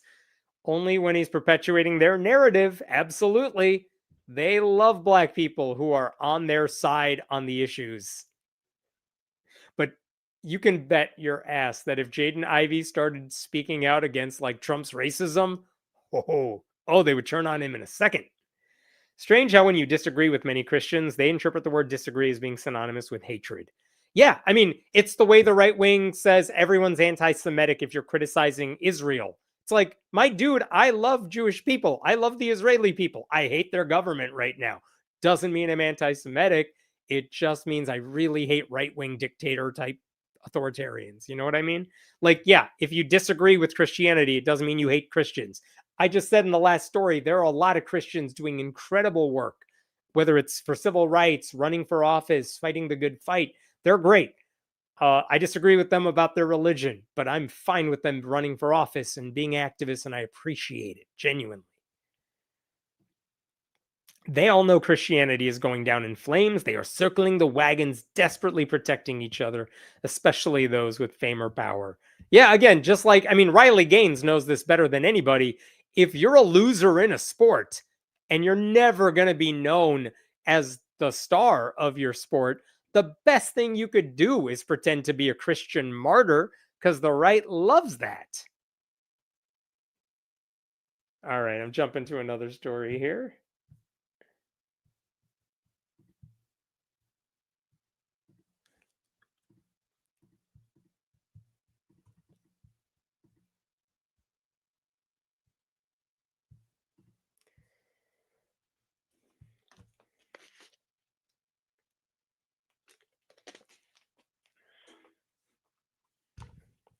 All right. I'm going to tell you a quick story. So I was out of town for the past several days, and I was very sleepy one night a couple nights ago. It was like after midnight. I wanted to go to bed. I was just about to close up shop, and I get word that a legal judgment has just been handed down. Maybe it wasn't midnight. It was really close to midnight. But I get word that a judge has issued a ruling on a case that I had been following for like 7 or 8 years. And it's like, all right, I'm not sleeping tonight. I'm writing this one up now, because that's how awesome this judgment was. It's something a lot of people have been waiting for a long time, and it finally happened. And all of it concerns this stupid monument right here. It's a 10 Commandments monument, and that monument happens to be outside the Arkansas State Capitol. And here's the background on this monument, because why is that monument sitting outside the Arkansas Capitol? And the story is, in 2015, Arkansas passed a law allowing the state to put up a 10 Commandments monument outside the Capitol. And they already knew this might be problematic, so they said it's going to be funded by private donations. And so it's not using any state money, so no one can sue us over it. But by the way, that privilege doesn't extend to any non-Christian groups. Like, the law was specifically about the 10 Commandments monument. And it was the work of a former lawmaker and a Christian nationalist, a state senator named Jason Rapert, who wrote that bill. And he was very excited because it's Arkansas and his bill got passed. And after that bill passed, you had Satanists saying, we want to put a statue of Baphomet outside the Arkansas State Capitol. We will even privately pay for that monument to be put outside your grounds. And then Hindus said, we want to put up a statue. And then atheists said, we want to put up a monument as well. And state officials always said no to all of these groups. I'm riffing right now, but I wonder if you've ever seen pictures of the Satanic Temple headquarters. They have a statue of Baphomet that is like, if you go visit their headquarters in Salem, Massachusetts, which I have done, you get your photo op next to that statue of Baphomet. And I think that statue is actually the one they made to put outside the Arkansas State Capitol. But the Arkansas kept saying no to all of these other groups. And then in 2017, lawmakers, seeing that, oh, we might get a lawsuit over this, they passed another bill saying, we get to control which statues go up on the Capitol grounds, not the Capitol Arts and Grounds Commission, which is like a third-party group almost. Like, nope, lawmakers get to decide. The Republican majority gets to decide which monuments are outside. So that gave them more power to veto all these other monuments that wanted to go up. So the picture I showed you right here, this went up in 2017, 2 years after that bill passed. And as soon as it went up, one day later, it was destroyed in a piece of vandalism. A Christian drove his car into that monument, destroyed it. So it took until 2018 that they put the monument back up. So that's the one that's sitting there on Capitol grounds right now. So lawsuits were filed as soon as that monument went up. There were lawsuits filed. There was a lawsuit from the Freedom from Religion Foundation and the American Humanist Association and the Arkansas Society of Freethinkers and people who live in the state of Arkansas. There was a different lawsuit filed by the ACLU on behalf of atheists. And anyway, all of those cases were merged by a federal district judge. Her name is Christine Baker. And the Satanic Temple wasn't part of any of those lawsuits, ironically, but they asked the courts, hey, we kind of have an interest because we would like to put up a statue. And so they got roped into the lawsuits as well. And then COVID happened and the trials got postponed. But eventually, all these sides had to make their case to the court. And you know how this goes. Like the church-state separation group said this statue violates the Constitution. This is violating the Establishment Clause. It is suggesting that Christianity is like the religion of Arkansas, right? And that's un-American. You can't do that. The ACLU pointed out that Arkansas officials falsely claimed this was historical because it's the Ten Commandments. Thus, the Ten Commandments are not history. That has nothing to do with anything. You're making that up. They also noted that Jason Rapert, the guy who sponsored the bill to put up this monument, repeatedly said in public statements over and over, his goal was to shove God into government. Like, doesn't that count for something? If the guy sponsoring this bill says we're doing this to make sure Arkansans learn about Jesus, right? And Rapert later claimed all those comments that they were being used against him, they were intended to drag me personally through the mud, which is a weird thing to say when they're just quoting your own thoughts verbatim. In any case, the Satanists basically argued, we want our monument to go up in the same place as the Ten Commandments monument and for the same length of time, or, you guys can decide where our statue goes up. And the lawyers representing Arkansas didn't seem to know what they were doing. Like, they argued that the plaintiffs didn't have standing because they weren't really harmed by the Christian monument.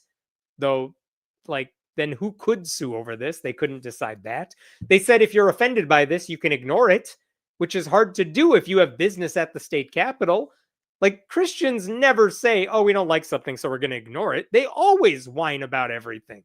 They also cited a Supreme Court ruling from 2005 where they said this monument outside of the Arkansas Capitol is the same one Texas has outside its capital, and that one is legal. So ours is too. Even though the Supreme Court said the only reason the Texas monument is legal is because it's part of a giant display of other historical artifacts. And so it's just one of many. In Arkansas, they don't even bother with that. So it is illegal. Right? So the bottom line is the state needed to allow non-Christian groups to put up their own monuments, or the Christian monument needs to come down. Like, there's no two ways around that. And let me show you what Jason Rapert said on Facebook about all of this at the time when they were arguing this in court, right? He said, nope, we're fighting this forever. Oral arguments were made in federal court today about all of this, ... Even though there are over 100 Ten Commandments monuments on public grounds around the United States, including these state capitol grounds of Texas, which I just showed you why that was okay, etc. Organizations that hate anything to do with God, the Bible, or faith are attacking the Arkansas monument to tear it down. Today, the gang of 5 godless groups, oh, he loves his alliteration, they went after him. They all repeated their baseless arguments in court against the Jewish Decalogue. See that, everybody? If you fight against this Ten Commandments monument, you're anti-Semitic. What else did he say here? He said, oh, let me show you the bottom here. We will ultimately be victorious, and the Arkansas Ten Commandments monument will continue to stand. He also said somewhere in here that they will appeal this if they lose. Like, he said, if this case goes all the way to the U.S. Supreme Court, whatever.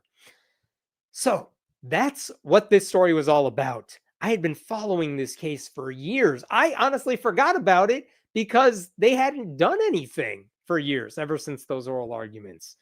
And then on Tuesday of this week, Judge Baker finally handed down a 148-page decision, and it was so worth waiting for.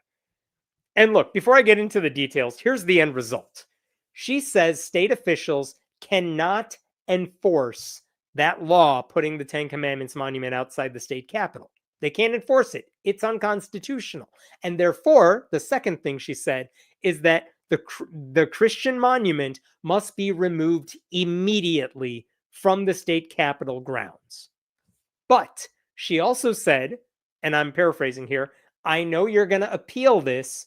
So even though my ruling is that monument needs to come down, I'm putting pause on that until the appeals process is finished.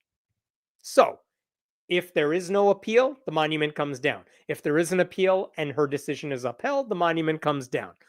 But that's where we're at right now. So how did she get to that conclusion? My favorite thing is she quotes Jason Rapert over and over in this thing, like repeatedly. There is an entire list of things he has said. I just want to show you a little bit of this. Like, the people who supported this monument, they made no bones about what this was about. Remember the God's Not Dead people?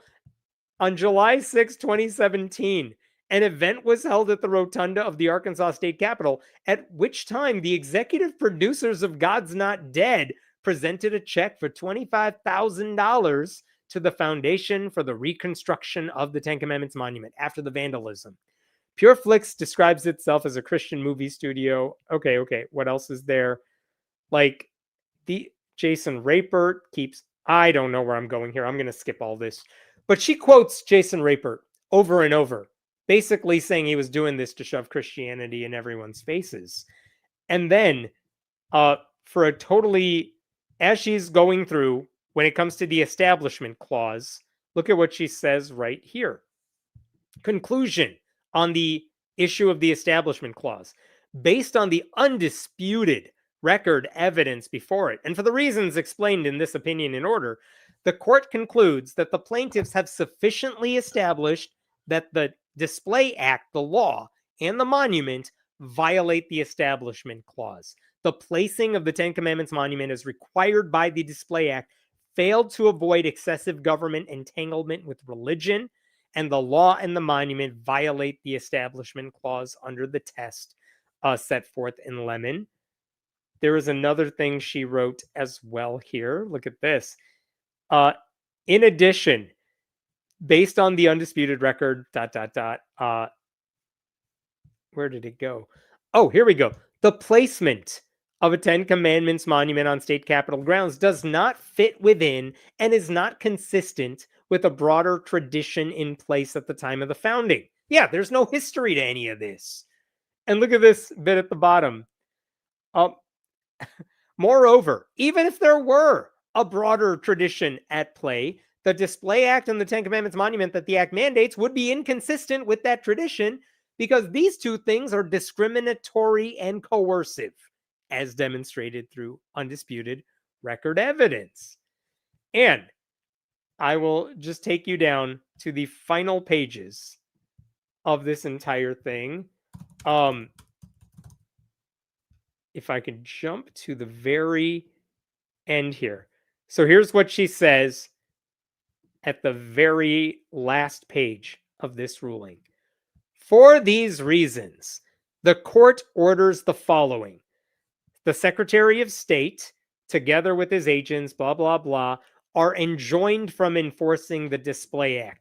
You can't do what this bill says. It's unconstitutional. The bill is dead. You can't enforce it. Second thing, look at that line under number 2. You must remove immediately from the state capitol grounds the Ten Commandments monument mandated by the Display Act. But again, the judge is hitting pause on that until the appeals process is finished. I wanted to reach out to Jason Rapert for comment now that his baby, his Ten Commandments law has been destroyed. But last time I reached out to him for comment, he threatened me and I made a video about it. You could search my YouTube page under Jason Rapert, and you will find that video. So I didn't reach out to him for comment on this one. He has said on social media that he will appeal this decision. So there you go. I did speak to Lucian Greaves of the Satanic Temple, who said this: the separation of church and state is still alive. Pluralism is still enshrined in our Constitution, and government viewpoint neutrality is still the law. But we must always fight to preserve these values, always object loudly and confidently as theocrats attack the fundamental underpinnings of democracy. We will fight them every step of the way. 8 years later, our work has only just begun. Love that. So it took 8 years, but it turns out the church-state separation people won. We knew this was not about history or heritage. This was always about Christian nationalism and using government to elevate your religion and nobody else's, and religion over non-religion. And the lawmakers involved were so cocky, including Jason Rapert, that they just laid the groundwork for their words to be used against them. Thank goodness all those atheist groups and the Satanic Temple forced this issue, because if they didn't, Arkansas would have gotten away with it. Because that's part of the Christian nationalist playbook too, right? Violate the law whenever you want, dare everybody else to spend time and money fighting you in the courts, because they want to just exhaust their enemies into submission. But thankfully, atheists and Satanists are very stubborn people, especially when fighting for a righteous cause. So this is excellent news. I know it's not over. I know they're going to fight this, but I do think the atheists will be successful here in the long run, because it's really hard to justify why a Christian monument should go up outside a state capitol and nobody else's monuments should be allowed at all. It's really hard to defend that on any level. So Jason Rapert can appeal this all he wants. He doesn't have any good arguments for his side. Okay, questions here. Would they now be open to other organizations putting up monuments? Nope, they haven't indicated anything like that whatsoever. Well, God bless that Christian at his car's sacrifice. Hope he wasn't hurt. I don't think he was hurt. He was arrested. I think he spent time in jail. And I think, this is just me going off my memory, I think the Christian who drove into the monument in Arkansas, that was actually the second time he has done that exact same thing, because he did the same thing in like Oklahoma or Utah before as well. I will also say, I think that guy has some mental illness issues. He was diagnosed with that. So not the hero you're looking for either. I hope he got the help he needed. But the thing is, I didn't like that vandalism when it happened, because you just know they're going to pin this on atheists and try to blame us and say this was what we want. I don't want the monuments, any of these Christian monuments or churches, I don't want them to be vandalized. I don't want Christian monuments on government property. That is just a logical argument, but I don't want them destroyed. I think they should go outside of churches. If you want to put them up in your backyard, go for it. I want to criticize them. I don't think vandalism helps our cause in any sense. They truly believe they're saving their community from damnation. The issue, I think, is they're lacking empathy, logic, and an understanding of the Bill of Rights. They lack a lot of logic and understanding on a lot of things. And as we've seen from Allie Beth Stuckey and others, they hate empathy. They think being empathetic is a weakness.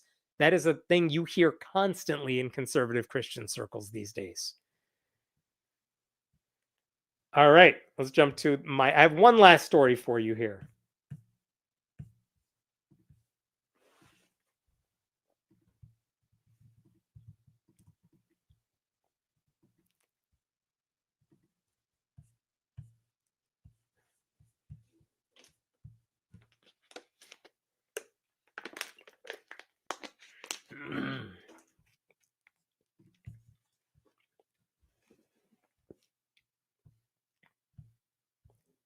All right.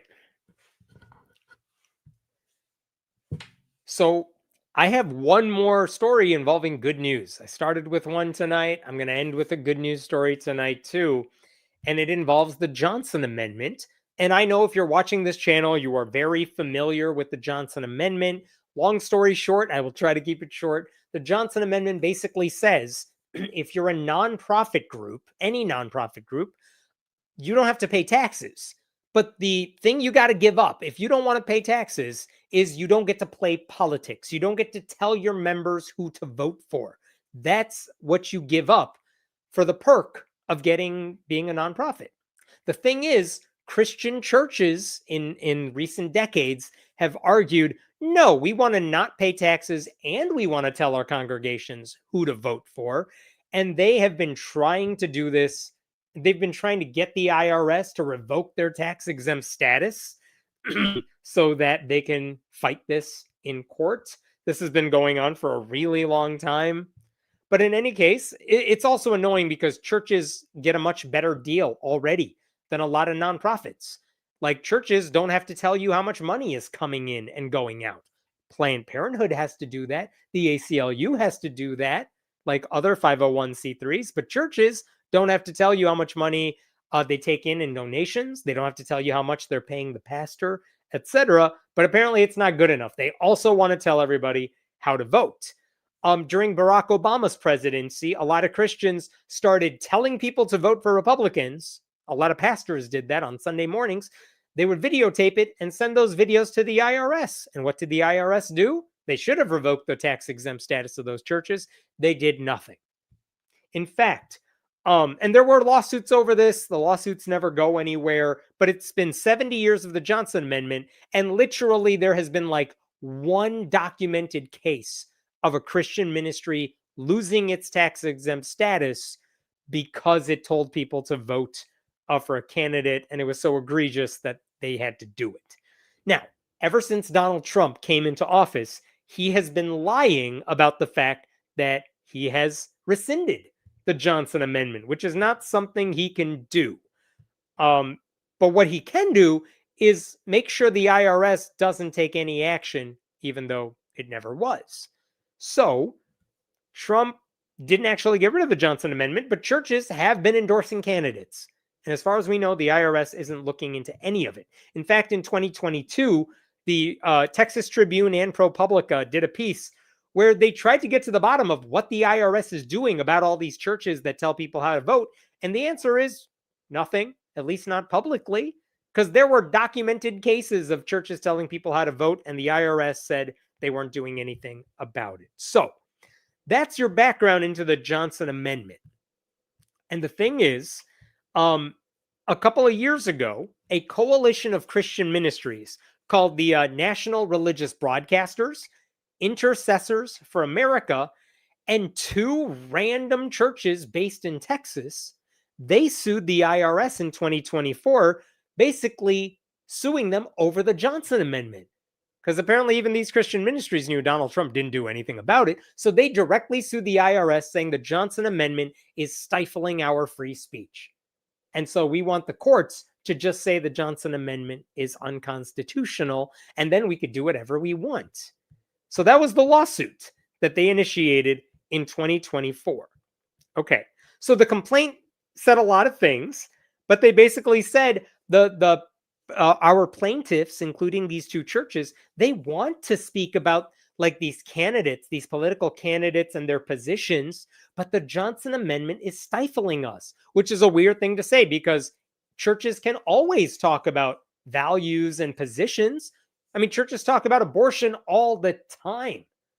So who's stopping you from doing that? Nobody.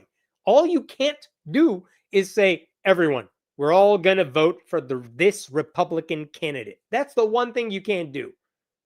But that's what they were complaining about. They said, we want to speak from the pulpit, but we're afraid to do so because of the Johnson Amendment. They have engaged in self-censorship, the lawsuit said. And I've made another video about the lawsuit itself, so I won't get into more details, but they said they had to file the lawsuit because the only other option is to break the rule, tell people who to vote for in church, lose their tax exempt status because the IRS comes after them, and then maybe try to be successful in court. But they didn't want to risk it. So they are asking the courts to step in before they did anything wrong so that they can guarantee that the IRS won't come after them. And again, it's such a weird lawsuit because the IRS goes after nobody for this particular thing. So this lawsuit should have failed for a number of reasons. One, the people who are supporting the Johnson Amendment, we want to see it applied across the board.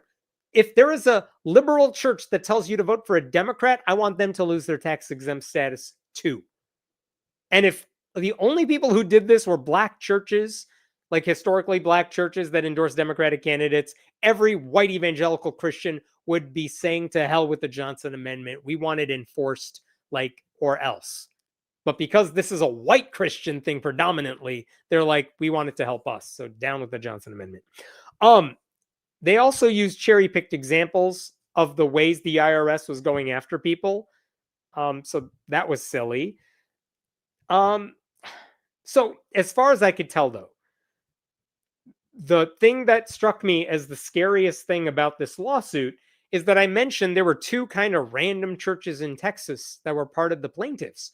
Why were there like two major Christian ministries filing this lawsuit and two totally random Christian churches? And the reason is because those two Christian churches, where they were located in Texas, they could file the lawsuit in the home community, the home districts of those Texas churches. And it turns out the federal judges, there were only two to choose from who would hear a case where those churches were based, and they were both Trump-appointed judges. So that's why those two churches were involved in this lawsuit. Okay, so that was the scary thing here. The game plan was pretty straightforward, right? The Christian ministries, they wanted a Trump judge to strike down the Johnson Amendment. And if it was appealed, if they lost, they wanted to appeal this all the way up to the Supreme Court, where the right-wing supermajority could also declare the Johnson Amendment unconstitutional. And it would turn churches across the country into dark money extensions of the Republican Party. Like, that's how this would go. And that is a horrible thing. And on top of that, I got to share this with you. We learned last July about another development in this case. Look at this. This is from David Fahrenthold, the Pulitzer Prize winner. The IRS I got to mention one other thing. They filed this lawsuit in the months before Donald Trump won the election. When they won, these Christian ministries hated the IRS. That's why they were suing the IRS. But in 2024, after Trump won, he installs his own people into the IRS. And you could just tell your commissioner, hey, don't look at churches who are telling people how to vote. You could just tell the IRS to look the other way. But at this point, this lawsuit is progressing in courts. It's now with the friendly IRS to the people suing. So what's this New York Times thing? The IRS said on Monday that churches and other houses of worship can endorse political candidates to their congregations, carving out an exception in a decades-old ban on political activity by tax-exempt nonprofits. The agency made that statement in a court filing intended to settle a lawsuit filed by two Texas churches and an association of Christian broadcasters. Do you see what the IRS is doing under Trump? They said, hey, judge, I know the two of us, the two sides here, they're fighting us in court, but we'll tell you what, we agree with them. We think churches should be allowed to endorse candidates. So tell you what, judge, you don't have to rule on this at all. We wrote up an agreement that says they can have whatever they want. All we need you to do, judge, is sign off on this. Holy crap. That's what the two sides were presenting to the court last summer, to the Trump judge. And that was devastating too, because the IRS officially was saying, even though you know we don't enforce the Johnson Amendment, we're going on record now of saying we're absolutely not going to enforce the Johnson Amendment. It's effectively dead. So that was horrible news last summer, right? So why am I telling you all this now? Because here is the shocker. This week, that Trump, one of those two Trump judges who could have heard the case, yeah, he got the case. And this week, that Trump judge issued a 9-page decision. It's national religious broadcasters, etc., versus Scott Bessent. And guess what the Trump judge said? He said, oh, you know that agreement, that settlement the two sides drafted that said we're not going to look at the Johnson Amendment anymore? I veto it. I am not signing off on your settlement here. He basically said he has no authority to rule on this matter because really, when you get down to it, what the IRS is saying is, certain groups don't deserve to be taxed or not taxed. This is a tax issue. And the judge is saying, it's not my job to decide who gets to be taxed. That's an IRS issue. So don't get me involved in this. Like, you can't sue anybody because you don't like paying taxes. This is an IRS concern. And also, he said, what are the harms involved in this case? Like, the harms that you are talking about if I don't act are things you are doing to yourself. To put it another way, this judge said, if the plaintiffs just gave up their tax-exempt status, they can endorse whatever candidates they want. So it's your choice. Either you play by the rules or you opt out of the system. So you don't need me. You get to choose which path you take. So that's amazing. And the judge also did say, you have another option here. Let me see if I could pull this up. The judge also pointed this out, and I know this is legalese, but check this out. Other fora, however, may be available. A refund suit could be brought if a tax were ultimately collected. What this judge is saying is, if you endorse a candidate from the pulpit and the IRS revokes your tax exemption and so you have to pay taxes, and you think that is an illegal thing that the IRS is making you do, then you can absolutely come back to me. But as of now, I have no business getting involved in this lawsuit because this is between you and the IRS and the IRS's rules. And if the IRS wants to change its rules, the IRS can do it. You don't need me to step in. So it's basically everything critics have been saying for years. Like, no one's hampering the free speech of religious groups by enforcing the Johnson Amendment. No one's going after their religious freedom. If churches feel muzzled by the lack of being able to tell you how to vote, they can pay taxes like the rest of us. And if they want the tax breaks, though, they got to play by the rules. It's not complicated. And the funniest thing about this decision is that when reporters reached out to the right-wing groups for comment because a Trump judge denied what these groups wanted, what were they going to say? Are they going to trash the Trump judge? No, check this out. Michael Ferris, general counsel for the National Religious Broadcasters, said the plaintiffs were surprised by the ruling and planned to appeal the decision.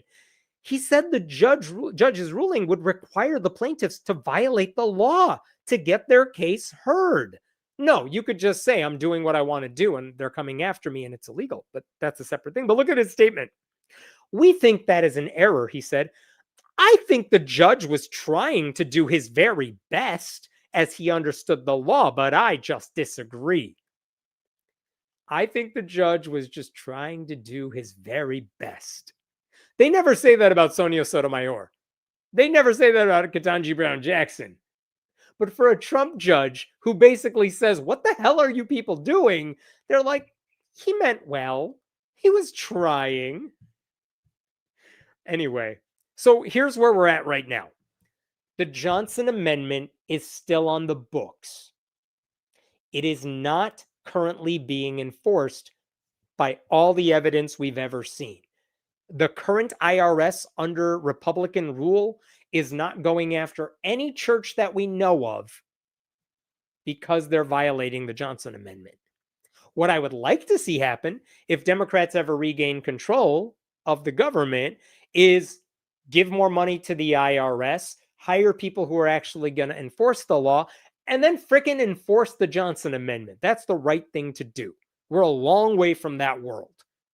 And I will say, Joe Biden, as far as we can tell, did not put someone in who was going to enforce this rule. So that's what I would like to see. But so here's where we're at. Johnson Amendment is still alive. No, it's not being enforced right now. But what this decision does now is that it means in the future, the Johnson Amendment could still be enforced. if we ever got people in government who actually gave a damn about what the law says. And I know we're a far cry from that, but that option is still there because they did not strike down the Johnson Amendment. So that's the good news. So part of the reason, though, that this victory occurred is because the Johnson Amendment isn't being enforced. Like, it's hard to get excited about this amendment being in place when it's not being used at all. It's just good news for the potential future we could live in if things actually worked. And I will keep in mind that they filed this in Texas, and that means when they appeal it, it's going to go to the notoriously conservative Fifth Circuit, which loves to do whatever conservatives want anyway. So who knows what happens now? But the fact that this lawsuit took this long to achieve nothing, that is kind of a victory for the left because it's wasting time. You have a Trump judge, a conservative legal system, and it took you 2 years to get nothing. Great. Keep using the clock and wasting your time because the longer this stuff goes, the longer it takes for judges to hear these cases, the better chance we have of those cases being heard in a system where maybe some of these people are not in power. So, I mean, I know it's like a hollow victory, but it is a victory for church-state separation. Okay, I will pause there. What questions do we have for this? Otherwise, I think I'm done for the night. What questions do we have? This is such a weird week. It's been nearly all good news minus the conversion therapy. I know Pam Bondi's gone. Christy Noem's husband has a secret life that we're all learning about, which I didn't need to learn about. And Trump gave a nighttime address where he looked totally out of it. Like, people are turning on him, even his own people. I mean, it's been a weird political week for sure. All right. Thank you all so much for watching. I appreciate it. I will be back next Thursday. Remember, go subscribe to the newsletter. That's the thing that helps out the most. And if you want to support me on Patreon, I appreciate that too. Thank you to Den for helping out with all the moderation, and have a good weekend. I will see you next week.